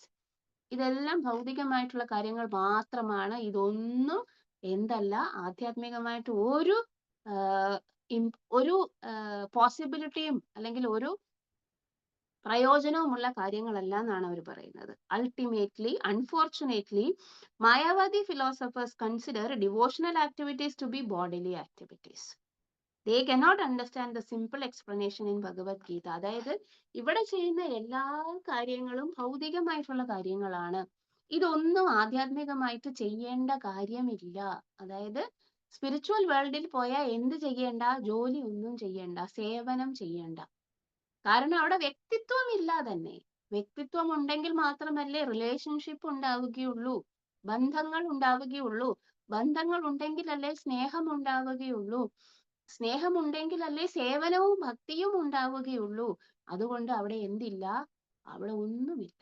എല്ലാം ഒരു വെളിച്ചം, ബ്രഹ്മൻ എഫൾജൻസ് മാത്രമാണ്. നമ്മൾ ആ ബ്രഹ്മൻ എഫൾജൻസിൽ ലയിച്ചു ചേർന്ന് അവിടെ ഇരിക്കാൻ പോവുകയാണ്. ഇതാണ് മായാവാദം, ബ്രഹ്മവാദം. ഈ സാധനങ്ങളെല്ലാം എന്ത് ചെയ്യുന്നത് പറയുന്നത്. സോ പക്ഷേ നോക്കാം, ഇത് നമുക്ക് വായിച്ചിട്ട് നമുക്ക് അതിന്റെ വ്യത്യാസം പറയാം. എന്ത് വൈഷ്ണവിസവും മായാവാദവും തമ്മിലുള്ള വ്യത്യാസം ഇത് വായിച്ചതിന് ശേഷം നമുക്ക് പറയാം. So they cannot understand the simple explanation in the Bhagavad Gita which says Mam chayo avyabhicharena bhakti yogena sevate sagunan samatitaitan brahma puyaya kalpate. Anyone who engages in spiritual devotional service without motivation, rendering such service for the satisfaction of the Lord, is elevated immediately to the spiritual platform. Brahma bhuyaya. And all these activities are spiritual. ആര് പറയുന്നു? ഭഗവത് Geetha. Brahma bhuyaya refers to Brahman activities. Although Mayavadi philosophers are very eager to merge into the Brahman effulgence, they have no Brahman activities. അവർക്ക് എവിടെ പോകാൻ? അവർക്ക് മോക്ഷം വേണം. എന്ത് മോക്ഷം? സായൂജ്യം അല്ലേ? മോക്ഷം പലതരത്തിലുണ്ട്. സായൂജ്യം എന്ന് പറയുന്നത് ഭക്തന്മാർ ഒരു മോക്ഷമായിട്ടേ കൺസിഡർ ചെയ്യുന്നില്ല. എന്താണ്? കൈവല്യം നരകായത്തെ എന്നാണ് ആര് പറയുന്നത്? പ്രബോധാനന്ദ സരസ്വതി എന്ന് പറയുന്ന മഹാപണ്ഡിതൻ ഭക്തൻ പറയുന്നത്. എന്ത് പറയുന്നു? കൈവല്യം നരകായത്തെ. കൈവല്യം എന്ന് പറഞ്ഞാൽ എന്താണ്? പോയി ലയിച്ചു ചേരുക, ആരില്? ബ്രഹ്മത്തിൽ ലയിച്ചു ചേരുക എന്ന് പറയുന്നത്. അത് നരകം പോലെയാണ്. കാരണം എന്താണ്? അവിടെ എക്സിസ്റ്റൻസ് ഇല്ല, സർവീസ് ഇല്ല, എന്തില്ല? റെസിപ്രൊക്കേഷൻ ഇല്ല. അങ്ങനെ ഒരു അവസ്ഥ എന്ന് പറയുന്നത് പെർമനന്റ് ആണോ? ഇല്ല, ടെമ്പററി ആണെന്നാണ് ഭാഗവതം പറയുന്നത്. അപ്പോ എന്താണ്? അവർക്ക് പോകണം. എവിടെ പോകണം? മായാവാദികൾക്ക് ബ്രഹ്മൻ എഫൾജൻസി പോകണം. പക്ഷെ അവർക്ക് അവിടെ പോയി ജോലി ചെയ്യാൻ വയ്യ, അതായത് സർവീസ് ചെയ്യാൻ വയ്യ. അതുകൊണ്ട് എന്താ കാരണം? ഇവിടെ എല്ലാം സർവീസ് ചെയ്ത് ചെയ്ത് ചെയ്ത് അവർക്ക് മടുത്ത്. എന്താണ്? ഈ വ്യക്തിത്വങ്ങളെ എല്ലാം കണ്ട് അവരോട് ബന്ധം സ്ഥാപിച്ച് അവരോട് സംസാരിച്ച് അവരുടെ കയ്യിൽ നിന്നും പ്രതികരണങ്ങളൊക്കെ കിട്ടി അവർക്ക് മടുത്ത്. ഇനി ഇതുപോലെ തന്നെ അവിടെ പോയി എവിടെ സ്പിരിച്വൽ വേൾഡിൽ പോയിട്ട് അവിടെയും ഇതുപോലെ തന്നെ ഒരു വ്യക്തിയെ സറണ്ടർ ചെയ്ത് ആ വ്യക്തിക്ക് സേവനം ചെയ്ത് ആ വ്യക്തിയെ സ്നേഹിച്ച് എങ്ങാനും കഴിഞ്ഞിട്ടുണ്ടെങ്കിൽ അവിടെയും ചതി പറ്റുകയില്ല എന്ന് എന്താണ് ഉറപ്പ്? അതുകൊണ്ട് അവര് പറയുന്നു അവിടെ വ്യക്തിത്വം ഇല്ല എന്ന് പറയുന്നു. അതാണ് എന്ത് പറയുന്നത്? they are very eager to merge into the Brahman effulgence but they have no Brahman activities. അവിടെ ആക്ടിവിറ്റി ഒന്നുമില്ല, വെറുതെ ഇങ്ങനെ ഇരിക്കുക. To a certain extent they recommend Brahman activities. പക്ഷേ ഇവിടെ നമുക്കറിയാം എന്താണ് പഞ്ചോപാസന അല്ലേ? 5 തരത്തിലുള്ള ഡേറ്റീസിനെ ആരാധിക്കാൻ വേണ്ടി മായാവാദികൾ ആരാധിക്കുന്നുണ്ട്. പല അമ്പലങ്ങളും ഉണ്ട്. അവർക്ക് വിഗ്രഹാരാധന ചെയ്യുന്ന അമ്പലങ്ങളും ഉണ്ട്. ദേവി വർഷിപ്പ് ചെയ്യുന്നവരുണ്ട്, ലോർഡ് ശിവ വർഷിപ്പ് ചെയ്യുന്നുണ്ട്, ബ്രഹ്മ വർഷിപ്പ് ചെയ്യുന്നുണ്ട്, സൂര്യ വർഷിപ്പ് ചെയ്യുന്നുണ്ട്. ഇവരെല്ലാരും വർഷിപ്പ് ചെയ്യുന്നുണ്ട്. ഗണപതിയെ വർഷിപ്പ് ചെയ്യുന്നുണ്ട്, ഗുരുക്കനെ വർഷിപ്പ് ചെയ്യുന്നുണ്ട്, എല്ലാരും വർഷിപ്പ് ചെയ്യുന്നുണ്ട്. പക്ഷേ ഈ ആക്ടിവിറ്റീസ് ഒക്കെ എന്തിനാണ്? അത് താൽക്കാലികം. ഇവിടെയുള്ള അതായത് അതിലേക്ക് എത്തുന്നതും വരെയുള്ള ഇന്റർമീഡിയറ്റ് ഫേസ് മാത്രമാണെന്നാണ് അവർ പറയുന്നത്. Which for them means engagement in studying the Vedanta and Sankhya philosophies, but their interpretations are but dry speculation. ഇനി അവരെ ഈ കാര്യങ്ങൾ ഉപാസന ചെയ്യുന്നതും സ്വാധ്യായം ചെയ്യുന്നതും ജപം ചെയ്യുന്നതും ഒക്കെ അവരും ചെയ്യാറുണ്ട്. അവരും നാമം ജപിക്കാറുണ്ട്, അവരും പുസ്തകം വായിക്കാറുണ്ട്. എന്ത് പുസ്തകം? വേദാന്ത ഫിലോസഫി, സാഖ്യ ഫിലോസഫി, ഇതൊക്കെ വായിക്കാറുണ്ട്. എന്താണ്? ഡ്രൈ സ്പെക്കുലേഷൻ, മാനസിക ഊഹാപോഹങ്ങൾ മാത്രം. ഇത് അവരവിടെ പോയി സ്പിരിച്വൽ വേൾഡിൽ പോയി ഇത് പ്രാവർത്തികമാക്കാൻ വേണ്ടിയിട്ട് അല്ല ചെയ്യുന്നത്. ഇവിടെ തൽക്കാലം ഇങ്ങനെ ഇരിക്കുമ്പോ, അതായത് ആത്മീയമായിട്ട് ജീവിക്കുന്നു എന്ന് വിചാരിച്ച് ഇരിക്കുമ്പോ എന്ത് ചെയ്യുകയാണ്? അവര് താൽക്കാലികമായി ചെയ്യുന്ന പ്രവൃത്തികളാണ് ഈ വേദാന്തം പഠിക്കുന്നതും സാഖ്യ ഫിലോസഫി പഠിക്കുന്നതും പഞ്ചോപാസന ചെയ്യുന്നതും ഇതെല്ലാം നാമം ജപിക്കുന്നതും ഒക്കെ. അതിന്റെ ഇമ്പോർട്ടൻസ് എന്താണ്? അവർക്ക് ഈ സമയത്ത് ശരീരം എടുത്തിരിക്കുന്ന അല്ലെങ്കിൽ ശരീരം നിലനിൽക്കുന്ന മായയിൽ നിലനിൽക്കുന്ന സമയത്ത് ഞാൻ ഈശ്വരനായി കഴിഞ്ഞാൽ പിന്നെ എനിക്ക് ഇതിന്റെ ഒന്നും ആവശ്യമില്ല. കാരണം എന്താണ്? ഞാൻ ഈശ്വരൻ, എനിക്ക് ആരെയും സെർവ് ചെയ്യേണ്ട ആവശ്യമേ ഇല്ലല്ലോ, പിന്നെ എന്തിനാണ് ഞാൻ ചെയ്യുന്നത്?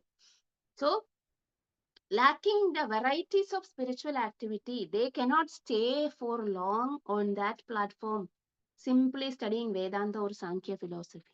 ഒരു പ്രശ്നം എന്താണെന്നറിയാമോ? ഇതുപോലുള്ള സന്യാസിമാര് എന്ത് ചെയ്യും? കുറച്ചു നാൾ കഴിയുമ്പോഴത്തേന് ഇവർക്ക് പഠിച്ചിട്ട് ഇവർക്ക് ചെയ്യാനൊന്നും ഇല്ലല്ലോ, അവർക്ക് സേവനം ചെയ്യാനില്ല, ആരെയും വർഷിപ്പ് ചെയ്യേണ്ട, ആർക്കും അവരുടെ ഹൃദയം കൊടുക്കണ്ട, ആർക്കും റെസിപ്രോക്കേഷൻ അക്സെപ്റ്റ് ചെയ്യേണ്ട, ഒന്നും ചെയ്യേണ്ട. ഡ്രൈ മെന്റൽ സ്പെക്കുലേഷൻ മാത്രം, മാനസിക ഊഹാപോഹം മാത്രം ചെയ്ത് ചെയ്ത് ചെയ്ത് ചെയ്ത് അവർക്ക് ബോറടിക്കും. അതിന് അവിടെ പോകേണ്ട ആവശ്യമില്ല ബോറടിക്കാൻ വേണ്ടിയിട്ട്, ഇവിടെ തന്നെ അവർക്ക് ബോറടിക്കും. എന്നിട്ട് എന്ത് ചെയ്യും? ചില ആൾക്കാർ പൊളിറ്റിക്സിലേക്ക് ഇറങ്ങും, ചില ആൾക്കാർ എന്താണ് മറ്റ് സാമൂഹിക പ്രവർത്തനങ്ങൾ, മാനുഷിക മാനവ സേവ, മാധവ സേവ എന്നൊക്കെ പറഞ്ഞിട്ട് പോവും. കാരണം അവർക്ക് എന്തെങ്കിലും ആക്ടിവിറ്റി വേണ്ട, ഇതിൽ സന്തോഷമില്ലല്ലോ. അവർക്ക് ഭാഗവതം വായിക്കുന്നുണ്ട്, അവർ ഭാഗവതം, പക്ഷെ അവർക്ക് അതിൻ്റെ അകത്ത് പരമദിവ്യോത്തമ പുരുഷനാണ് ഭഗവാൻ, ഭഗവാനും ജീവാത്മാവും തമ്മിൽ നിത്യമായ ഒരു ബന്ധമുണ്ട്, അവർ തമ്മിൽ മധുരമായിട്ടുള്ള ഒരു റിലേഷൻഷിപ്പ് ഉണ്ട്, ലീലകളുണ്ട്, ഇതൊന്നും അവർക്ക് വിശ്വാസമില്ല. അവർ വായിക്കും. എന്ത്? കൃഷ്ണൻ എന്ന് പറയുന്നത് വെറും മായാരൂപമാണ്. ഈശ്വരൻ വന്നിട്ട് ഭൂമിയിൽ അവതരിക്കുമ്പോൾ ആ രൂപവും മായയാണ്. കൃഷ്ണൻ എന്നുള്ള ആള് പെർമനന്റ്ലി അല്ലെങ്കിൽ എറ്റേണലി എക്സിസ്റ്റ് ചെയ്യുന്ന, നിലനിൽക്കുന്ന ഒരു വ്യക്തിയെ അല്ല. അരൂപിയായിട്ടുള്ളത് ചില എന്തോ കാര്യത്തിന്, പരിത്രാണായ സാധൂനാം വിനാശായ ചതുഷ്കൃതാം ധർമ്മ സംസ്ഥാപന അസ്ഥായ, ഇങ്ങനത്തെ ചില കാര്യങ്ങൾക്ക് വേണ്ടിയിട്ട് വരുമ്പോൾ ഒരു ശരീരം സ്വീകരിക്കും, നമ്മളെ പോലെ തന്നെ ശരീരം സ്വീകരിക്കും.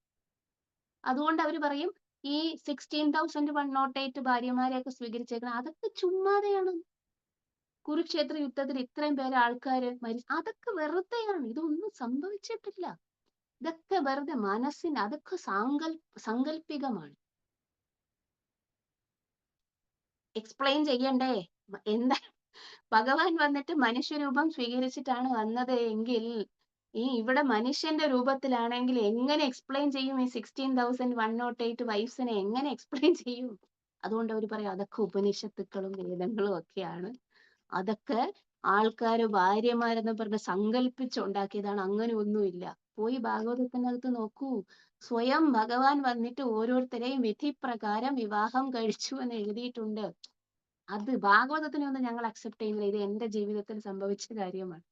ഒരു ഭക്തനോട് സംസാരിക്കുമ്പോൾ, ഭക്തനായിരുന്നു പക്ഷെ ഇപ്പൊ ഭക്തനല്ല, പുള്ളിയോട് സംസാരിച്ചപ്പോ എന്ത് ചെയ്തതാണ്, ഇതൊക്കെയാണ് പുള്ളിയുടെ എക്സ്പ്ലനേഷൻ. അദ്ദേഹത്തിന്റെ വാക്കുകളെ എന്ത് ചെയ്യാൻ വേണ്ടിയിട്ട്, അതിനെ ബലപ്പെടുത്താൻ വേണ്ടിയിട്ട് എന്ത് ചെയ്യുകയാണ്, ഇതെല്ലാം മിഥ്യയാണെന്ന് പറഞ്ഞു വരും.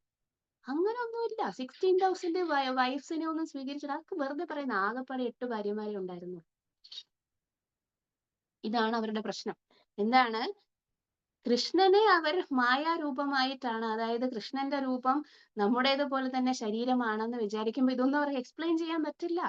ഭാഗവതം അവർ വിശ്വസിക്കുന്നതേയില്ല. മായാവാദികൾക്ക് വേദാന്തവും സാഖ്യവും, കാരണം അതിൻ്റെ അകത്ത് എന്താണ്, അരൂപമായതിനെ കുറിച്ച്, ഒന്നും ചെയ്യാതിരിക്കുന്നതിനെ കുറിച്ച് എല്ലാം മാത്രമേ ഡിസ്കസ് ചെയ്യുന്നുള്ളൂ. പക്ഷെ കുറച്ചുനാൾ കഴിയുമ്പോൾ അവർക്ക് ഇവിടെയും ബോറടിക്കും, അവിടെയും ബോറടിക്കും. ഇവിടെ ബോറടിച്ചു കഴിയുമ്പോൾ അവർ എന്ത് ചെയ്യും, അവർ പൊളിറ്റിക്സിൽ പോകും, മാനവസേവ മാധവസേവ എന്നും പറഞ്ഞു പോകും, പിന്നെ അങ്ങനെ പല കാര്യത്തിലും പോകും. ഡിസ്ട്രാക്റ്റഡ് ആയി പോകും. അവിടെ പോയാൽ എന്ത് സംഭവിക്കും, ഭാഗവതം പറയുന്നു, യേ അന്യേ അരവിന്ദാക്ഷ വിമുക്തമാനിനസ് ത്വയി അഷ്ടഭാവാത് അവിശുദ്ധ ബുദ്ധയ. എന്താണ്, ആരൂഹ്യ കൃച്ഛ്രേണ പരംപദം. അവർ വിചാരിക്കുന്ന പരംപദം എന്താണ്, ബ്രഹ്മൻ എഫൾജൻസ്. ആരൂഹ്യ കൃച്ഛ്രേണ പരംപദം. അവിടെ എത്തിയാലും തഥാ പതന്തി, അവിടെ നിന്ന് വീഴും. കാരണം അവർക്ക് അവിടെ പെർമനന്റ്ലി ഇരിക്കാൻ പറ്റില്ല. അതൊരു സുഖകരമായിട്ടുള്ള അവസ്ഥയല്ല, അവർക്ക് ബോറടിക്കും. കാരണം ഒരു ജീവാത്മാവ് എന്താണ്, ആനന്ദമയോ അഭ്യാസാത്താണ്. അതിന് ഒരിടത്ത് അടങ്ങി ഒതുങ്ങി ഒന്നും ചെയ്യാതെ ഇരിക്കുന്നത് സംഭവ്യമേ അല്ല. എന്ത് സംഭവിക്കും, ആരൂഹ്യ കൃച്ഛ്രേണ പരംപദം. എത്തി, എവിടെ, പരംപദത്തിൽ എത്തി എന്ന് അവർ വിചാരിക്കും. അവിടെ വെറുതെ ഇരിക്കും. പക്ഷെ എന്ത് സംഭവിക്കും, തഥാ പതന്തി അനാദൃത യൂഷ്മദംക്രയ. കാരണം എന്താണ്, അവർക്ക് ഭഗവാന്റെ പാദങ്ങളെ സേവിക്കാനുള്ള ഓപ്പർച്യൂണിറ്റി കിട്ടാത്തത് കൊണ്ട് വീണ്ടും ഭൗതിക ലോകത്തിൽ വന്നിട്ട് കർത്തവ്യങ്ങൾ ചെയ്തുകൊണ്ടേയിരിക്കും. ജനന മരണ ചക്രത്തിൽ പെട്ട് ഉഴന്നുകൊണ്ടേയിരിക്കും. ഇതാണ് ഭാഗവതം അവരെ കുറിച്ച് പറയുന്നത്. എന്താണ്, ഏ അന്യേ അരവിന്ദാക്ഷ വിമുക്തമാനിന. അരവിന്ദാക്ഷനെ എന്താണ്, സേവനം ചെയ്യാൻ വേണ്ടിട്ട് വിമുഖരായിരിക്കുന്ന ആൾക്കാര്. ത്വയി അഷ്ടഭാവ അവിശുദ്ധ ബുദ്ധയ. അവരുടെ ബുദ്ധി എന്ന് പറയുന്നത് എന്താണ്, അവിശുദ്ധ ബുദ്ധി. അവര് തെറ്റാണ് അവർ ചെയ്യുന്നത്. അല്ലെങ്കിൽ അവര് വന്നിട്ട് ഈ സിദ്ധാന്തം, അവരുടെ സിദ്ധാന്തമൊക്കെ തെറ്റാണ്.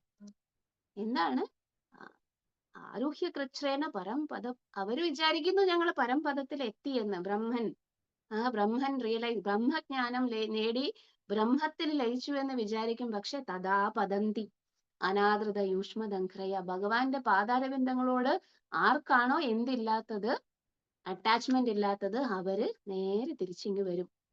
പുനരപ്പി ജനനം പുനരപ്പി മരണം പുനരപ്പി ജനനി ജഠരേ ശയനം ഇഹ സംസാരേ. ശങ്കരാചാര്യര് തന്നെ പാടിയിട്ടുണ്ട്. അദ്വൈതവാദത്തിന്റെ ഏറ്റവും ടോപ്പ് മോസ്റ്റ് ആയിട്ടുള്ള ആചാര്യൻ, അദ്വൈതവാദം വന്നിട്ട് പ്രചരിപ്പിച്ചിട്ടുള്ള ആചാര്യൻ എന്താണ് അവരോട് പറഞ്ഞിരിക്കുന്നത്, ഈ മായാവാദികളോട് പറഞ്ഞിരിക്കുന്നത്? എന്തുകൊണ്ടാണ് അവർ കൺഫ്യൂഷൻ ആക്കാൻ വേണ്ടിയിട്ട് വന്നതാണ്. ഭഗവാൻ തന്നെ, ശങ്കരൻ, ലോർഡ് ശിവ വന്നിട്ട് ഈ മായാവാദ സിദ്ധാന്തം പ്രൊപ്പൗണ്ട് ചെയ്തിരിക്കുന്ന എന്തിനാണ്, ഈ ആൾക്കാരെ കൺഫ്യൂഷൻ ആക്കാൻ വേണ്ടിയിട്ടാണ്. അപ്പൊ നമുക്ക് നോക്കാം എന്താണ് ഇപ്പൊ നമ്മൾ പറഞ്ഞത്. എന്താണ്, ചൈതന്യ മഹാപ്രഭു എന്തിനാണ് മായാവാദ സിദ്ധാന്തം പറഞ്ഞു വരുന്നത് എന്നാണ് നമ്മൾ വായിച്ചുകൊണ്ടിരിക്കുന്നത്. Life is meant for varieties of enjoyment. The living entity is by nature full of an enjoying spirit. നമുക്കറിയാം, ആനന്ദമയോ അഭ്യാസാത്. നമ്മള് ഇവിടെ പാടുന്നു, ബ്രഹ്മസംഹിതയിൽ പാടുന്നു, കഥാഗാനം നാട്യം ഗമനം അപ്പി. എന്താണ്, ആ ലോകത്തില് ചിന്താമണി പ്രകര സത്മഷു, നമ്മൾ പറയില്ലേ ഏത് ലോകം, ഗോലോക വൃന്ദാവനം. അവിടെ എന്താണ്, കഥാഗാനം. അത് സംസാരിക്കുന്നത് പാട്ടാണ്, ഗാനമാണ്. നാട്യം ഗമനം, നടക്കുകയല്ല, അവര് ഡാൻസ് ചെയ്തിട്ടാണ് നടക്കുന്നത്. കൊച്ചുകുട്ടികൾ സന്തോഷം വരുമ്പോൾ തുള്ളിച്ചാടി നടക്കുന്നത് പോലെ. അവിടെ ഇതാണ്. പക്ഷെ ഇത് മായാവാദികൾക്ക് മനസ്സിലാവുകയില്ല. കാരണം എന്താണ്, അവർക്ക് ബ്രഹ്മൻ എഫൾജൻസ് വരെ മാത്രമേ റിയലൈസേഷൻ ഉള്ളൂ. എന്ത് ചെയ്യാനാണ്. As stated in the Bhagavad Gita, all devotional activities are easy to perform. അവർക്ക് അറിയില്ല സുഖം കർത്തും അവ്യയം ഇതെല്ലാം ഭക്തി എന്ന് പറയുന്നത് ഇത്ര എളുപ്പമാണ്, സുഖകരമാണ് എന്ന് മായാവാദികൾക്ക് അറിയില്ല. കാരണം അവർ ചെയ്യാറില്ല സേവനം. Since Mayavadi philosophers cannot understand this, they take it for granted that a devotee's activities are all material and are therefore Maya. They also consider Krishna's advent in this universe and his activities to be Maya. Therefore, because they consider everything Maya, they are known as Mayavadis. എല്ലാം മായ മായ മായ മായ എന്ന് പറഞ്ഞു കൊടുക്കുന്നതുകൊണ്ട് അവരെ എന്ത് പറയുന്നു? മായാവാദി എന്ന് പറയും. അപ്പോ ചൈതന്യ മഹാപ്രഭു ഇത് ഈ പ്രകാരം എന്താണ് പറയുന്നത്? ഇതെല്ലാം മൃത്തികയാണ്, ഇതും മൃത്തികയാണ്, ഇത് തമ്മിൽ ഭേദമൊന്നുമില്ല അമ്മ, പിന്നെ എന്തിനാണ് അമ്മ എന്നെ വഴക്ക് പറയുന്നതെന്ന് ചോദിച്ചപ്പോ എന്ത് പറഞ്ഞു അമ്മ? അന്തരെ വിസ്മിത സച്ചി ബോലിലതഹാരേ. ആഹാ, എന്താണ് സച്ചി മാതാവിന് അന്തം വിട്ടു. സച്ചി മാതാവ് എന്താണ് ഈ കുട്ടി പറയുന്നത്? മാട്ടി ഖായത്തെ ജ്ഞാന യോഗ കേസിഖാല തോരെ. എന്താണ് ഈ മൃത്തി മാട്ടി? എന്താ ചോദിച്ചത്? അന്തര വിസ്മിത്തെ സച്ചി. സച്ചി മാത ഉള്ളില് വിസ്മയിച്ചുകൊണ്ട് ബോലിത പറഞ്ഞു, താഹാരെ ആ കുട്ടിയോട് പറഞ്ഞു, അതായത് മകനോട് പറഞ്ഞു, മാട്ടി ഖൈത്തെ ജ്ഞാനയോഗ. ഈ മണ്ണ് തിന്നുന്ന ജ്ഞാനയോഗം, ഫിലോസഫിക്കൽ സ്പെക്കുലേഷൻ കേശിഖാലത്തോരെ ആരാണ് നിനക്ക് പഠിപ്പിച്ചു തന്നത്? Astonished that the child was speaking Mayavada philosophy, Mother Sachi replied, who has taught you this philosophical speculation that justifies eating dirt? In the philosophical discourse between the mother and son, when the son said that everything is one, as impersonalists say, the mother replied, if everything is one, why do people in general not eat dirt but eat the food grains produced from the dirt? അമ്മ simply ഒരു ചോദ്യം ചോദിക്കും, ഈ കുട്ടിയുടെ മായാവാദ philosophy അപ്പടേ തകർത്ത് തരിപ്പണമായി പോകും. എന്തിന് ഭഗവാൻ അങ്ങനെ ചോദിക്കുന്നു? എന്താണ് നമ്മുടെ ശച്ചി മാത ഭഗവാനോട് ഇതിന് മറുപടിയായിട്ട് ചോദിക്കുന്നത്, അല്ലെങ്കിൽ മറുപടിയായി ഉത്തരം പറയുന്നത്? അത് വെറും ഒരു എന്താണ്, വെറും ഒരു സ്ത്രീ, അതായത് എന്താണ്, അത്രയ്ക്ക് വലിയ ഫിലോസഫി ഒന്നും പഠിച്ചിട്ടില്ലാത്ത ഒരു സാധാരണ അമ്മ ആ ഫിലോസഫി മായാവാദ ഫിലോസഫിനെ എങ്ങനെയാണ് ഖണ്ഡിക്കുന്നത് എന്നാണ് അടുത്ത ശ്ലോകങ്ങളിൽ നമ്മൾ കാണാൻ പോകുന്നത്. പക്ഷെ നമ്മുടെ സമയം അവസാനിച്ചു, 6 മണിയായിരിക്കുന്നു. അപ്പൊ അതുകൊണ്ട് ശച്ചി മാത ചോദിച്ച ചോദ്യം, ആരാണ് നിന്നെ ഈ ഫിലോസഫി പഠിപ്പിച്ചത്? ഈ മണ്ണ് തിന്നുന്ന ഫിലോസഫി ആരാണ് പഠിപ്പിച്ചത് എന്ന് ചൈതന്യ മഹാപ്രഭുവിന് എന്ത് ഉത്തരമാണ് കൊടുക്കുന്നത് എന്ന് നമുക്ക് അടുത്ത ക്ലാസ്സിൽ തിങ്കളാഴ്ച ഇനി ഒരു ഭക്തൻ നിങ്ങൾക്ക് വിശദമായിട്ട് പറഞ്ഞു തരും. അപ്പൊ ഇന്ന് നമ്മൾ കേട്ടത് മായാവാദ ഫിലോസഫിയെ കുറിച്ചാണ്. ഒരുപാട്, കാരണം ചൈതന്യ മഹാപ്രഭു അവസാനം ഇതെല്ലാം കഴിഞ്ഞിട്ട് ഇപ്പൊ മായാവാദ ഫിലോസഫി ചൈതന്യ മഹാപ്രഭു അമ്മയോട് പറഞ്ഞുവെങ്കിലും ഏറ്റവും അവസാനം ചൈതന്യ മഹാപ്രഭു പറയും, മായാവാദ ഭാഷ്യ സുനിലെ പോയ സർവനാശം. എന്താണ് മായാവാദം എന്ന് പറയുന്നത്? കേട്ടാൽ നിങ്ങളുടെ ഭക്തി മൊത്തത്തിലേ പോകുമെന്ന് പറയും. എന്താണ് മായാവാദം നമുക്ക് മനസ്സിലായാലല്ലേ അത് കേൾക്കുമ്പോൾ മായാവാദമാണെന്ന് മനസ്സിലാവുള്ളൂ. അതുകൊണ്ടാണ് നമ്മൾ മായാവാദം എന്താണെന്ന് പഠിക്കുന്നത്. അപ്പോ അടുത്ത ക്ലാസ്സിൽ ഇതിന്റെ ബാക്കി ലീല നിങ്ങൾക്ക് ഇനി ഒരു ഭക്തന് വിശദീകരിച്ച് തരുന്നതായിരിക്കും. അതുവരെ ഹരികൃഷ്ണ. Thank U.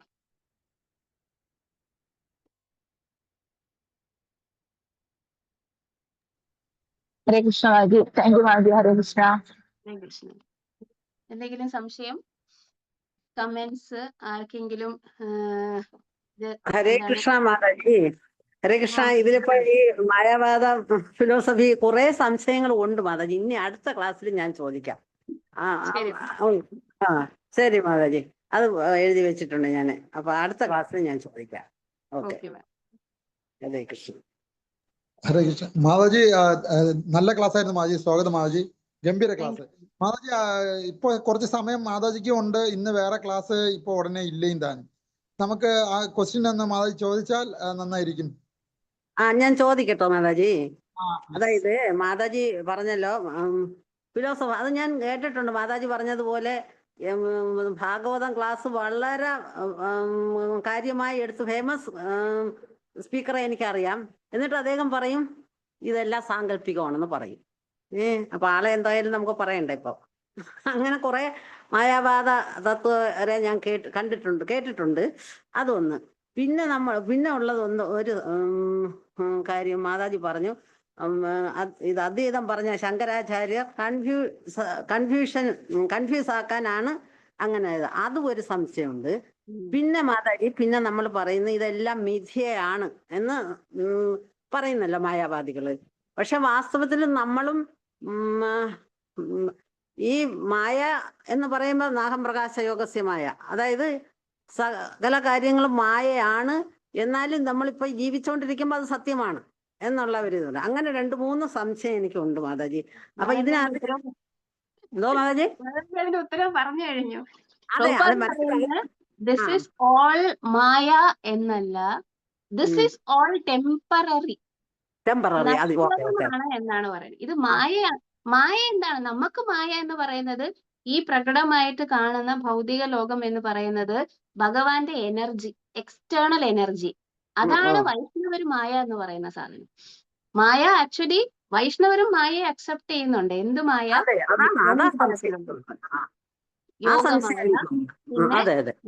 മഹാമായ.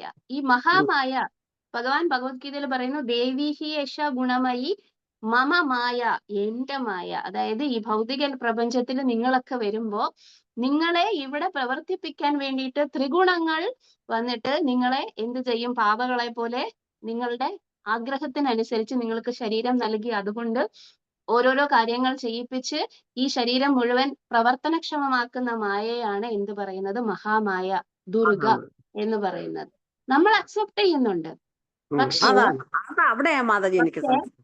പക്ഷേ എന്താണ് ഈ മായ എന്ന് പറയുന്നത്? ഇല്യൂഷൻ അല്ല. നമ്മൾ ആരും വിശ്വം എന്ന് പറയുന്നത് മായാമയമാണെന്ന് വിചാരിക്കുന്നുണ്ടെങ്കിലും അത് അസത്യമാണെന്ന് വിചാരിക്കുന്നില്ല.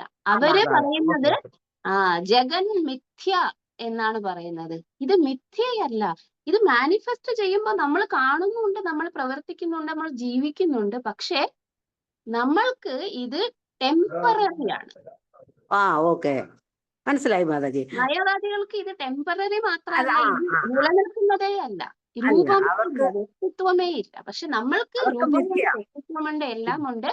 എന്തല്ല, ഇത് വന്നിട്ട് മിഥ്യയല്ല, ഇത് എന്താണ്? ടെമ്പററിയാണ്, താൽക്കാലികമാണ്. സത്യമാണ് പക്ഷെ താൽക്കാലികമാണ്. അതാണ് വൈഷ്ണവ ഫിലോസഫി. ക്ഷണികവും താൽക്കാലികവും പറയും അല്ലേ മാതാജി? ഓക്കെ. പിന്നെ മാതാജി എനിക്ക് പിന്നെ വേറെ സമയം, അതായത് ശങ്കരാചാര്യർ ശിവൻ പാർവതിയോട് പറയുന്നുണ്ട്, ഞാൻ ഭൂമിയിൽ ഒരു കപട ബ്രാഹ്മണ വേഷം എടുക്കുന്നുണ്ടെന്ന് പറയുന്നുണ്ട്. അപ്പൊ പിന്നെ അത് ഈ ബുദ്ധമത സമയത്ത് ആണെന്ന് പറയുന്നു. അതിനപ്പുറം വേറെ വല്ലതും ഉണ്ടോ? ഒന്ന്. പിന്നെ അടുത്തൊരു ചോദ്യം, പിന്നെ ഞാൻ ഈ ഭക്തിരസാമൃത സിന്ധുവിൽ മാതാജി ഞാൻ വായിച്ചിട്ടുണ്ട്. അത് വേറെ ആരും, ഞാൻ കുറെ ആൾക്കാരുടെ അടുത്ത് ചോദിച്ചിട്ട് ആർക്കും അത് അവര് വായിച്ചതായിട്ട് ഓർക്കുന്നില്ല, പറയുന്നില്ല. അതായത് ആ സമയത്ത് ബുദ്ധൻ വരുന്നതിന് മുൻപേ ദേവസ്ത്രീകള്, അതായത് ദേവന്മാരുടെ പത്നിമാര് ഇങ്ങനെ ഭഗവാനോട് ചെന്നൊരു പരാതി പറയുന്നുണ്ട്, ഞങ്ങൾക്ക് ഞങ്ങളുടെ ഭർത്താക്കന്മാരെ കിട്ടുന്നില്ല, ഇങ്ങനെ യാഗാനുഷ്ഠാനങ്ങൾക്ക് യജ്ഞങ്ങൾക്ക് വേണ്ടി പോകുന്നത് കൊണ്ട് ഞങ്ങൾക്ക് ഞങ്ങളെ ഭർത്താക്കന്മാരെ കിട്ടുന്നില്ല എന്നൊരു പരാതി പറയുന്നുണ്ട്. അതുകൊണ്ട് ബുധൻ വന്നപ്പോ എല്ലാം ഒഴിവാക്കി എന്നൊരു, ഞാൻ എവിടെ ഒരു പോയിന്റ് വായിച്ചിട്ടുണ്ട് മാതാജി. പക്ഷെ അതെനിക്കിപ്പോ ഓർക്കുന്നില്ല, വർഷങ്ങൾക്ക് മുമ്പ് വായിച്ചതാണ്. അങ്ങനെ ഒന്ന് മാതാജി കേട്ടിട്ടുണ്ടോ? ഇല്ല മാതാജി, ഭക്തിരസാമൃത സിന്ധുവിൽ ഞാൻ ഭക്തിശാസ്ത്രി ചെയ്ത സമയത്ത് ഒരു 19 ചാപ്റ്റർ പഠിച്ചിട്ടുണ്ട്. പക്ഷെ അതിനുശേഷം അതിനകത്തും ഇതുപോലെ ഒരു കാര്യം ഞാൻ കേട്ടതായിട്ട് ഓർക്കുന്നില്ല മാതാജി. ഞാനിത് മുഴുക്ക വായിക്കുമ്പോൾ ഞാനിത് എവിടെ അതിൽ വായിച്ചിട്ടുണ്ട്, പക്ഷെ എനിക്കത് ഇപ്പൊ അത് എടുക്കാൻ പറ്റുന്നില്ല. അതുകൊണ്ട് തന്നെ ഞാനിത് ആരോടും ചോദിക്കാറുമില്ല, പറയാറുമില്ല. മനസ്സിലായോ മാതാജി? ഇപ്പൊ ഞാൻ മാതാജി പറഞ്ഞുകൊണ്ട്. പിന്നെ മാതാജി, അപ്പൊ ഈ കപടവേഷം ഇങ്ങനെ കൺഫ്യൂസ് ആക്കുന്നത് ഇത് കൊണ്ടതാ എന്താ? അതൊന്ന് വ്യക്തമാക്കി തരാമോ മാതാജി? എന്തായിരുന്നു എന്തായിരുന്നു ബുദ്ധൻ വരാൻ വേണ്ടിയുള്ള സാഹചര്യം എന്ന് മാതാജി കേട്ടിട്ടുണ്ടാകും. കാരണം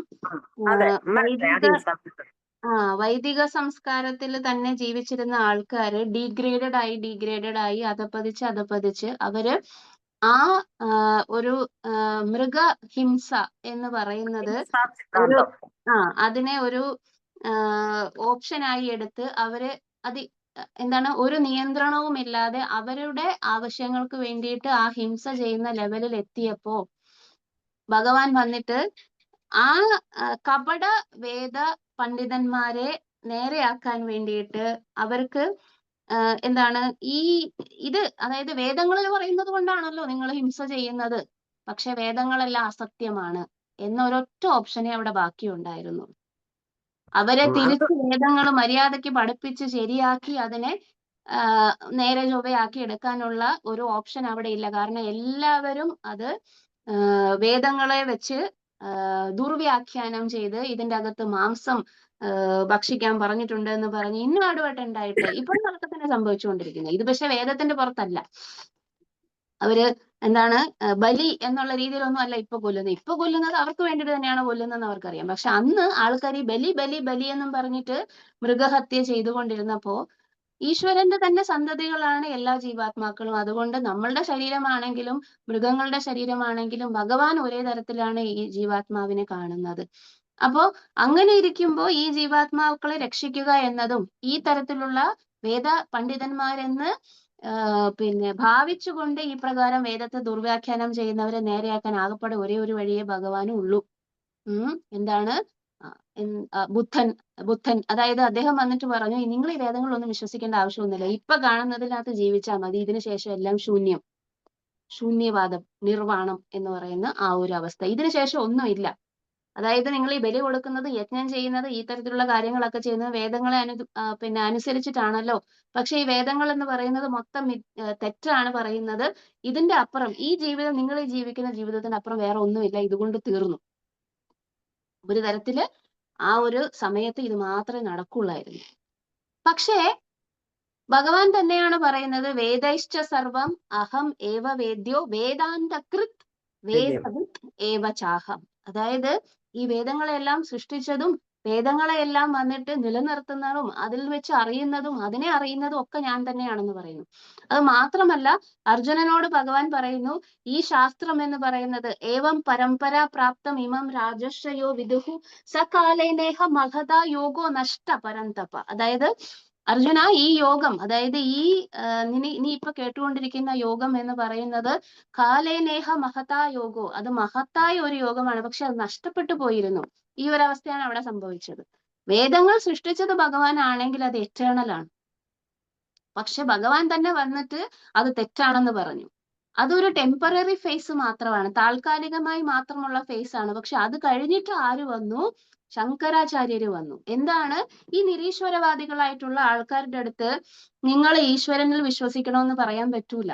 അന്ന് ഈ ബുദ്ധമതം എന്ന് പറയുന്നത് അത്രയധികം എന്താണ് എക്സ്പാൻഡ് ചെയ്ത് ഇവിടെ എല്ലാം ബുദ്ധ ഭിക്ഷുക്കളും ബുദ്ധമതത്തിൽ വിശ്വസിക്കുന്ന ആൾക്കാർ. കാരണം എന്താണ്? നിരീശ്വരവാദമാണ്. കാരണം ഒന്നിനെയും നിങ്ങൾക്ക് സറണ്ടർ ചെയ്യേണ്ട ആവശ്യമില്ല, വേദങ്ങളെ അനുസരിക്കേണ്ട ആവശ്യമില്ല, അഹിംസ, ബാക്കിയുള്ളതിനെ ഒന്നും കൊല്ലാതെ ഇരിക്കുക, എല്ലാവരോടും നല്ലത് മാത്രം ചെയ്യുക, നല്ല പ്രവൃത്തി ചെയ്യുക, നിങ്ങൾക്ക് ഇവിടെ നന്നായിട്ട് ജീവിക്കുക. ഇതിന് മേലെ ഉള്ളതിനെ കുറിച്ച്, ഇത് മരണത്തിന് ശേഷമുള്ളതിനെ കുറിച്ച് ചിന്തിക്കേണ്ട, നിർവാണം, ശൂന്യത, ഇതൊക്കെ തന്നെയാണ് ബുദ്ധമതം എന്ന് പറയുന്നത്. കാരണം ആ ഒരു കണ്ടീഷൻ, ക്രൈസിസ് അല്ലെങ്കിൽ ആ ഒരു അത്യാഹിത സാഹചര്യത്തെ നിർത്താൻ വേണ്ടിയിട്ട് ഭഗവാൻ ബുദ്ധനായിട്ട് വന്നതാണ്. പക്ഷെ അത് ടെമ്പററിയാണ്. കാരണം വേദാന്തകൃത്ത് ഭഗവാൻ ആണെങ്കിൽ തിരിച്ചു വേദത്തെ കൊണ്ടുവരേണ്ട ഉത്തരവാദിത്വം ഭഗവാനുണ്ട്. അതുകൊണ്ട് തന്നെ ഭഗവാൻ എന്ത് ചെയ്യുന്നു? അടുത്ത അവതാരം ശങ്കരാചാര്യരായിട്ട് എടുക്കുന്നു. എന്തിന്? ഈ നിരീശ്വരവാദികളെ തിരിച്ച് ഈശ്വരനിൽ വിശ്വസിക്കുന്നവരാക്കി മാറ്റണം. പക്ഷെ ഒരു നിരീശ്വരവാദിയുടെ അടുത്ത് നീ വന്നിട്ട് ഈശ്വരൻ എന്നുള്ള വ്യക്തിക്ക് സറണ്ടർ ചെയ്യണമെന്ന് പറഞ്ഞ് നേരെ പോയി വൈഷ്ണവ ഫിലോസഫി പറഞ്ഞ അയാള് നമ്മളോട് പോകാൻ പറയും. കാരണം എന്താണ്? അയാൾക്ക് ആരുടെയും കൺട്രോളിലിരിക്കുന്നത് ഇഷ്ടമല്ല. അയാളുടെ കാര്യം മാത്രം നോക്കി സ്വാർത്ഥനായിട്ട് നടക്കുന്ന ഒരാളുടെ അടുത്ത് നീ ഇനി ഒരാളുടെ കൺട്രോളിലാകണമെന്ന് പറഞ്ഞാൽ അയാൾ എങ്ങനെ സമ്മതിക്കും? അയാൾ സമ്മതിക്കില്ല. അപ്പൊ അയാളോട് എന്ത് ചെയ്യും? നീയാണ് ഈശ്വരൻ എന്ന് പറഞ്ഞു കൊടുത്താൽ, ഓ, ഞാൻ ഈശ്വരനാണെങ്കിൽ പിന്നെ എനിക്ക് വേറെ ആരെയും സെർവ് ചെയ്യേണ്ട ആവശ്യമൊന്നുമില്ല, എന്നെ തന്നെ നോക്കിയാൽ മതിയല്ലോ, എന്നെ തന്നെ സെർവ് ചെയ്താൽ മതിയല്ലോ എന്നുള്ള ഒരു ചിന്തയാണ്. ഇതാണ് മായാവാദം എന്ന് പറയുന്നത്. അതായത് ഈ ശങ്കരാചാര്യര് വന്നിട്ട് കപട സന്യാസം, കപട സിദ്ധാന്തത്തിന് വേണ്ടിയിട്ടാണ് വന്നത് എന്ന് പറഞ്ഞില്ലേ? അപ്പൊ ഇതാണ് കാര്യം. ബുദ്ധൻ വന്നിട്ട് എല്ലാരും നിരീശ്വരവാദികളാക്കി കഴിഞ്ഞു. ഇനി അതിന് എന്ത് ചെയ്യണം? ആൾക്കാരെ ഈശ്വരനിലേക്ക് കൊണ്ടുവരണം. പക്ഷെ ഇതിനിടയ്ക്ക് ഒരു ഇന്റർമീഡിയറ്റ് സ്റ്റേജ് ഉണ്ട്. ആ ഇന്റർമീഡിയറ്റ് സ്റ്റേജ് എന്താണ്? ഞാൻ ഈശ്വരനാണെന്ന് വിശ്വസിക്കുന്നത്. കാരണം ഞാൻ ഈശ്വരനാണെങ്കിൽ എനിക്ക് ഇനി ഒരാളുടെ അടുത്ത് പോയി സറണ്ടർ ചെയ്യേണ്ട ആവശ്യമില്ല. എന്നെ തന്നെ സറണ്ടർ ചെയ്താൽ മതി. അതാണ് ഈ വേദാന്ത ഫിലോസഫിയിൽ വെച്ചിട്ട് ശങ്കരാചാര്യര് പ്രൊപ്പൗണ്ട് ചെയ്ത അദ്വൈത സിദ്ധാന്തം. പക്ഷേ അതും കഴിഞ്ഞിട്ട് ആചാര്യന്മാര് വന്നിട്ടുണ്ട്. ഈ ശങ്കരാചാര്യരുടെ സിദ്ധാന്തം ഇത്രയധികം പ്രചുര പ്രചാരം ലഭിച്ചതുകൊണ്ട് ഇനി വന്ന രാമാനുജാചാര്യ, മധ്വാചാര്യ പോലുള്ള വൈഷ്ണവ ആചാര്യന്മാരുടെ ഇതൊന്നും വന്നിട്ട് ദ്വൈത അദ്വൈതവും ഒന്നും ആൾക്കാർ അറിഞ്ഞിട്ടില്ല. കാരണം അവർ അത്രയധികം പ്രീച്ച് ചെയ്തിട്ടില്ല. ശങ്കരാചാര്യരുടെ ഫിലോസഫി ഈ ഇന്ത്യ മുഴുവൻ പ്രീച്ച് ചെയ്യപ്പെട്ടു. അതുകൊണ്ടാണ് ആൾക്കാർ ഇപ്പോഴും അത് അറിയുന്നത്, വേദാന്തം അദ്വൈതം എന്നൊക്കെ പറഞ്ഞ് അറിയുന്നത്. പക്ഷെ അതിനുശേഷം ഭഗവാൻ തന്നെ രാമാനുജാചാര്യ, മാധവാചാര്യ തുടങ്ങിയ ആചാര്യന്മാരിലൂടെ വിശിഷ്ട അദ്വൈതം അദ്വൈതവും വന്നിട്ട് എന്ത് ചെയ്തിരിക്കുന്നു, പ്രൊപ്പൗണ്ട് ചെയ്തിരിക്കുന്നു. പക്ഷെ ഇത് വളരെ ചെറിയ ശതമാനം ആൾക്കാർ മാത്രമേ മനസ്സിലാക്കിയുള്ളൂ. അതിനുശേഷം സ്വയം ഭഗവാൻ തന്നെ വന്ന് അചിന്ത്യ ഭേദാഭേദ തത്വം എന്ന്, നീയും ഞാനും ഈശ്വരൻ തന്നെയാണ്, പക്ഷേ ഗുണത്തിലാണ്, പരിമാണത്തിലല്ല എന്നുള്ള ഫിലോസഫിയും കൂടെ കൊണ്ടുവന്ന് കംപ്ലീറ്റ് ആക്കി. സോ അതുകൊണ്ടാണ് നമ്മൾ അചിന്ത്യ ഭേദാഭേദ തത്വം എന്ന ചൈതന്യ മഹാപ്രഭുവിന്റെ ഫിലോസഫി, ഞാനും ആ ഈശ്വരനും ഒന്ന് തന്നെയാണ്, എന്തിലല്ല, രണ്ട് വ്യക്തികളാണ്, പക്ഷെ ഗുണത്തിൽ രണ്ടുപേരും സത്ത് ചിത്ത് ആനന്ദ ആരാണ്, ഈശ്വരന്റെ അംശങ്ങളാണ്. അതുകൊണ്ട് തന്നെ പൂർണ്ണത്തിന്റെ ക്വാളിറ്റിയാണ് ആർക്കുള്ളത്, അംശത്തിനുള്ളത്. പക്ഷെ പൂർണ്ണവും അംശവും ഒരിക്കലും പരിമാണത്തിൽ അല്ലെങ്കിൽ അളവിൽ ഒന്ന് തന്നെ ആവൂല. ഒരു പസഫിക് ഓഷ്യനകത്തുനിന്ന് കയ്യിൽ ഒരു കുമ്പിൾ വെള്ളം എടുത്തിട്ട് ഇത് പസഫിക് ഓഷ്യൻ ആണെന്ന് പറഞ്ഞാൽ ശരിയാണ്. ഗുണത്തിൽ ഇത് പസഫിക് ഓഷ്യൻ ആണ്.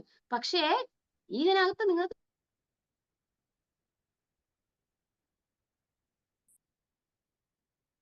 കേൾക്കുന്നില്ല.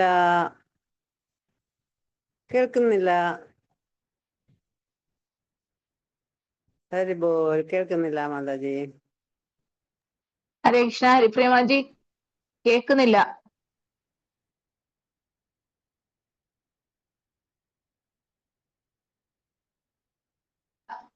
അവിടെ കറണ്ട് പോയിട്ടുണ്ടാവും മാജി, അതായിരിക്കും പ്രശ്നം. അതാണ്. ഹരിപ്രിയമാജി ആ ലെഫ്റ്റ് ആയി മാജി തിരിച്ചു കയറും. വെയിറ്റ് ചെയ്യാം മാജി. ഹരേ കൃഷ്ണ. ഹരിപ്രിയമാജി കേൾക്കാമായിരുന്നോ മാധവജി? ഇപ്പൊ കേൾക്കാം. ഒരു 2 മിനിറ്റ്, ഒരു 1-2 മിനിറ്റ് കേട്ടു. 2 മിനിറ്റ്സ് ഇല്ലായിരുന്നു. ഞാൻ എവിടെ വരെ കേട്ടു? അതായത് കൈ കുമ്പിളതൊക്കെ പറഞ്ഞുകൊണ്ട് വരുന്ന അജിന്ത്യ ഭേദത്വം അതൊക്കെ കഴിഞ്ഞു. അജിന്ത്യ ഭേദത്വം കഴിഞ്ഞു.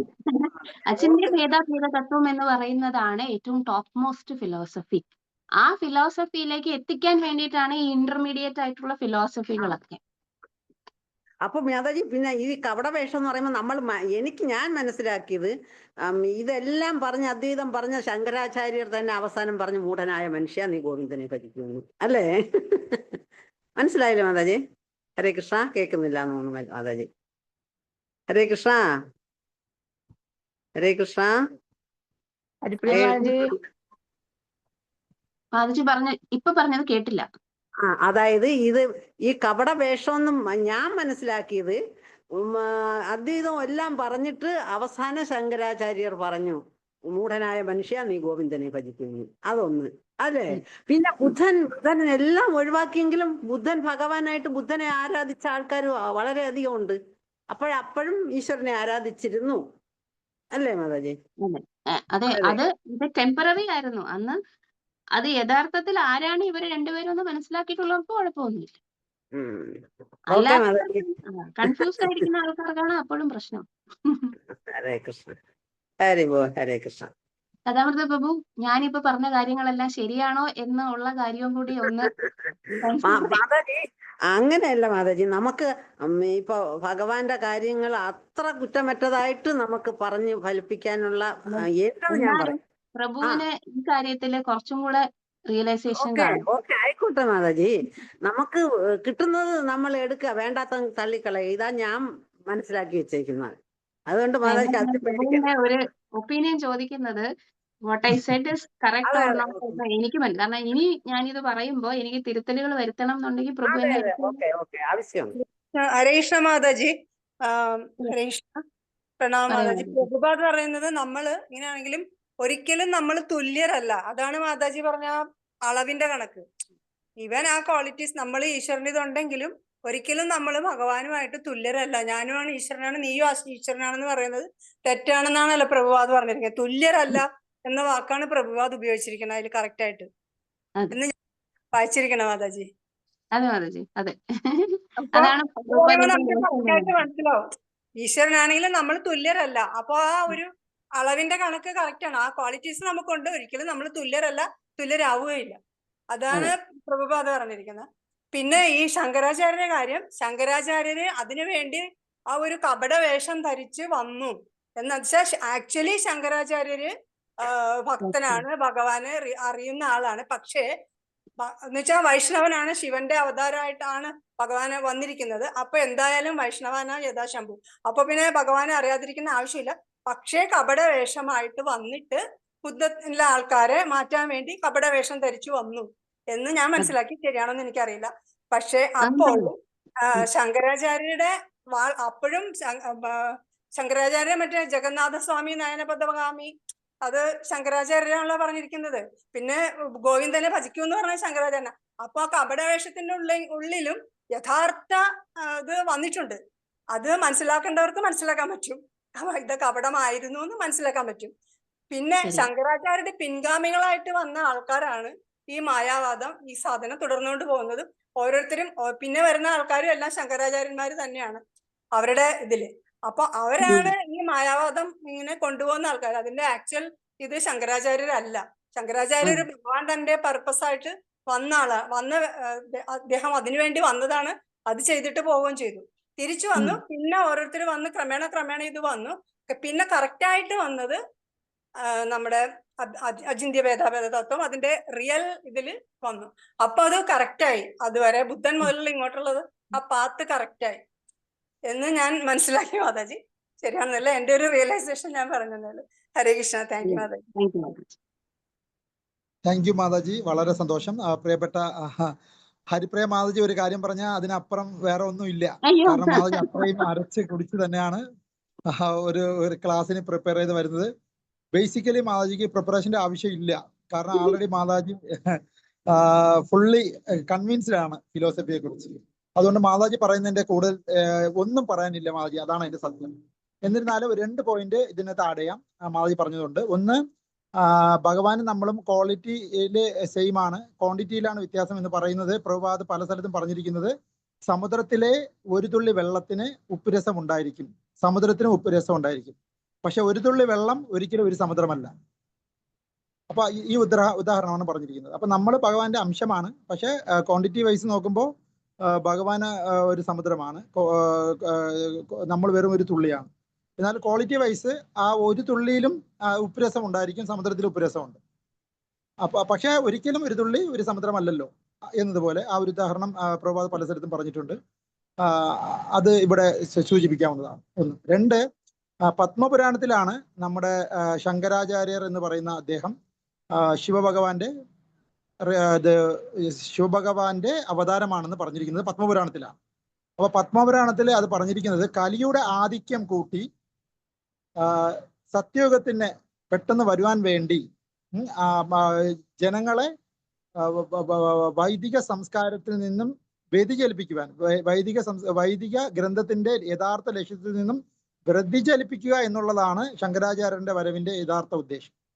എന്നിരുന്നാൽ കൂടിയും ശങ്കരാചാര്യർ അങ്ങനെ വന്നിട്ട് കൂടി അദ്ദേഹം പരിപൂർണ വൈഷ്ണവനാണല്ലോ നമ്മുടെ ഭഗവാൻ, ശിവഭഗവാൻ. അപ്പൊ അദ്ദേഹത്തിന് അങ്ങനെ പൂർണ്ണമായും അങ്ങനെ തള്ളി പറയാൻ കഴിഞ്ഞില്ല. അതാണ് അതിന്റെ സത്യം. അദ്ദേഹം എന്ത് ചെയ്തു? വന്നിട്ട് നമ്മുടെ ജഗന്നാഥ സ്വാമിയെ കുറിച്ച് നല്ലൊരു അഷ്ടകം എഴുതി. 2, ഭജഗോവിന്ദം എന്നുള്ള മനോഹരമായ ഗ്രന്ഥം അത് എഴുതി.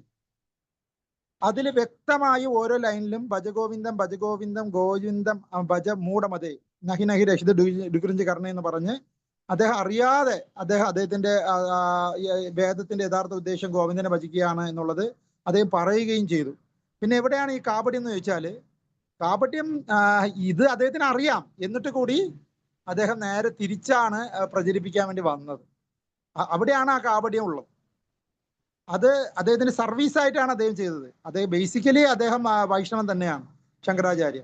പക്ഷെ അദ്ദേഹത്തിന് തന്ന സർവീസ് അനുസരിച്ച് അതിനെ തിരിച്ചു പറയേണ്ടി വന്നു, തലകുത്തനെ പറയേണ്ടി വന്നു. അപ്പൊ അവിടെയാണ് ആ കാപട്യത്തിന്റെ വിഷയം വരുന്നത്. പക്ഷേ അദ്ദേഹത്തിന്റെ ഫോളോവേഴ്സ് ടോട്ടലി കാപട്യക്കാരായി മാറി. മൊത്തത്തില് ഭജഗോവിന്ദം എന്ന് പറഞ്ഞത് പൂർണ്ണമായി അവർ മറന്നുപോയി. ജഗന്നാഥ അഷ്ടകത്തിലെ ഏറ്റവും സെഡ് ജഗന്നാഥ ഭഗവാനാണ് ടോപ്പ് എന്ന് പറഞ്ഞതും അവരെല്ലാം മറന്നുപോയി. പരിപൂർണ കാപട്യക്കാരായി അവർ മാറി. കാരണം അവര് ഏതിലും ഈ 2 പുസ്തകങ്ങൾ മാറ്റി വെച്ചിട്ടാണ് പിന്നെ അവരുടെ ഫോളോവേഴ്സ് ചർച്ച ചെയ്യുന്നത്. എന്തുകൊണ്ട് അവർക്ക് ഈ പുസ്തകങ്ങൾ എടുത്ത് ചർച്ച ചെയ്തുകൂടാ? ഭജഗോവിന്ദമായിക്കോട്ടെ, ജഗന്നാഥ അഷ്ടകമായിക്കോട്ടെ, അതും അതിന്റെ കർത്താവ് ശങ്കരാചാര്യരല്ലേ? അതിനെക്കുറിച്ച് അവർക്കൊന്നും പറയാനില്ല. ടോട്ടലി ആ ടോപ്പിനെ കുറിച്ച് ഇപ്പോഴത്തെ ശങ്കരാചാര്യന്റെ ഫോളോവർ സംസാരിക്കാറേ ഇല്ല. അതെ, നമ്മളിപ്പോ പറയുന്നത് ശങ്കരാചാര്യനെ ഫോളോ ചെയ്താൽ മതി, വേറെ ആരെയും ഫോളോ ചെയ്യണ്ട. ആരായാലും ശങ്കരാചാര്യനെ ഫോളോ ചെയ്തോളുക. ശങ്കരാചാര്യനെ ഫോളോ ചെയ്യുന്ന വ്യക്തി ഗോവിന്ദനെ ഭജിച്ചേ പറ്റൂ. ബ്ലാക്ക് ആൻഡ് വൈറ്റ് ആയിട്ട് പറഞ്ഞു, നഹി നഹി രക്ഷതി ഡുഗ്രിഞ്ചിക്കാരനെ, നിങ്ങൾ വ്യാകരണ ശാസ്ത്രങ്ങൾ ഒന്നും പഠിക്കേണ്ടതില്ല, ഇതൊന്നും നിന്നെ രക്ഷിക്കാൻ പോകുന്നില്ല. അതുകൊണ്ട് മൂടാന്നാണ് വിളിച്ചിരിക്കുന്നത് ഇവരെ. അദ്ദേഹം തന്നെയാണ് വിളിച്ചത്. മൂടാ, പോയി ഗോവിന്ദനെ ഭജിക്കൂ. വേറെ ഒരു ചർച്ചയ്ക്കും ഇവിടെ സമയമില്ല. ഓടിപ്പോയി ഗോവിന്ദനെ ഭജിക്കൂ. വേറെ വല്ലതും സംസാരിക്കാൻ വന്നാ നീ ഒരു മൂടനാണ്. കാരണം നിന്റെ ഈ വേദശാസ്ത്രമോ വാചക കസർത്തോ നിന്നെ രക്ഷിക്കില്ല. ജപിച്ചോളൂ ഗോവിന്ദന്റെ നാമം എന്നാണ് അദ്ദേഹം പറഞ്ഞത്. പിന്നെ എല്ലാത്തിനുപരി ശങ്കരാചാര്യര് നമ്മുടെ ഗുരുവായൂർ അമ്പലത്തിന്റെ പുറകെ മേളിലൂടെ ഇങ്ങനെ സിദ്ധി കൊണ്ട് പറന്നു പോയപ്പോ ഭഗവാനെ വേണ്ട വിധം മതിച്ചില്ല. ഉടനെ അവിടെ മൂട്ടിൽ വീണു. ഭഗവാന്റെ അവിടെ വീണുപോയി. അദ്ദേഹത്തിന്റെ സിദ്ധികളൊന്നും പിന്നെ വർക്കൗട്ട് ആയില്ല. പിന്നെ അദ്ദേഹം ഭഗവാനെ നമസ്കരിച്ചിട്ട് പോയപ്പോഴാണ് അദ്ദേഹത്തിന് തിരിച്ചു പോകാൻ കഴിഞ്ഞു എന്നുള്ളത് നമുക്ക് ഗുരുവായൂരിൽ പോകുമ്പോൾ കാണാൻ പറ്റും. അത് ശങ്കരാചാര്യ വീണ സ്ഥലം അവിടെ കാണാം.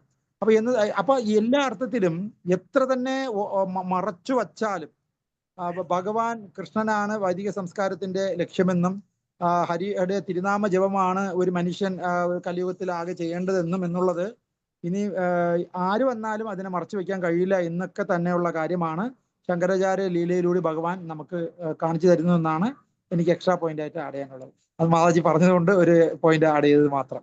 ബാക്കിയൊക്കെ ഹരിപ്രിയ മാതാജിയെ കവച്ച് എന്തെങ്കിലും നമുക്ക് സംസാരിക്കാൻ കഴിയുമോ? ഒരിക്കലും കഴിയും.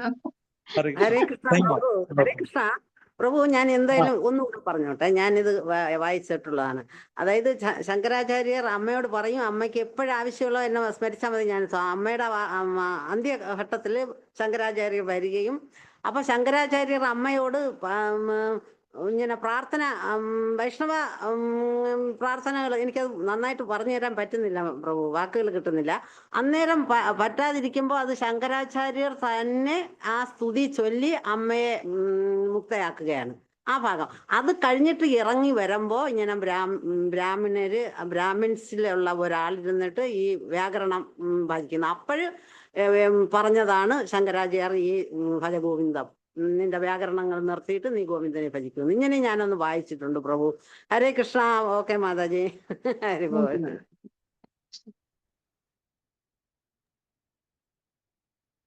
താങ്ക് യു മാതാജി. Thank you for the wonderful class, wonderful clarification. നന്ദി മാതാജി. ഹരേ കൃഷ്ണ. ഹരേ കൃഷ്ണ. താങ്ക് യു ഹരിപ്രിയ മാജി. താങ്ക് യു വൃന്ദാവനേശ്വരി മാജി. നല്ലൊരു ചർച്ച കൊണ്ടുവന്നതിനും ഹരിപ്രിയ മാജി അതിന് നന്നായിട്ട് ആൻസർ പറഞ്ഞതിനും കഥാമൃത പ്രഭുവിനും thank you so much. Hare Krishna. ഇതിനൊരു അവസരം തന്ന ഐശ്വര്യ മാതാജിക്കും കഥാമൃത പ്രഭുവിനും പ്രണാമങ്ങൾ. Thank you. അത് നമുക്ക് നേരിട്ട് പറയാം. ഹരേ കൃഷ്ണ. ശരി. ഹരേ കൃഷ്ണ മാജി. Thank you Maji. Hare Krishna. Close ചെയ്തോട്ടെ മാജി.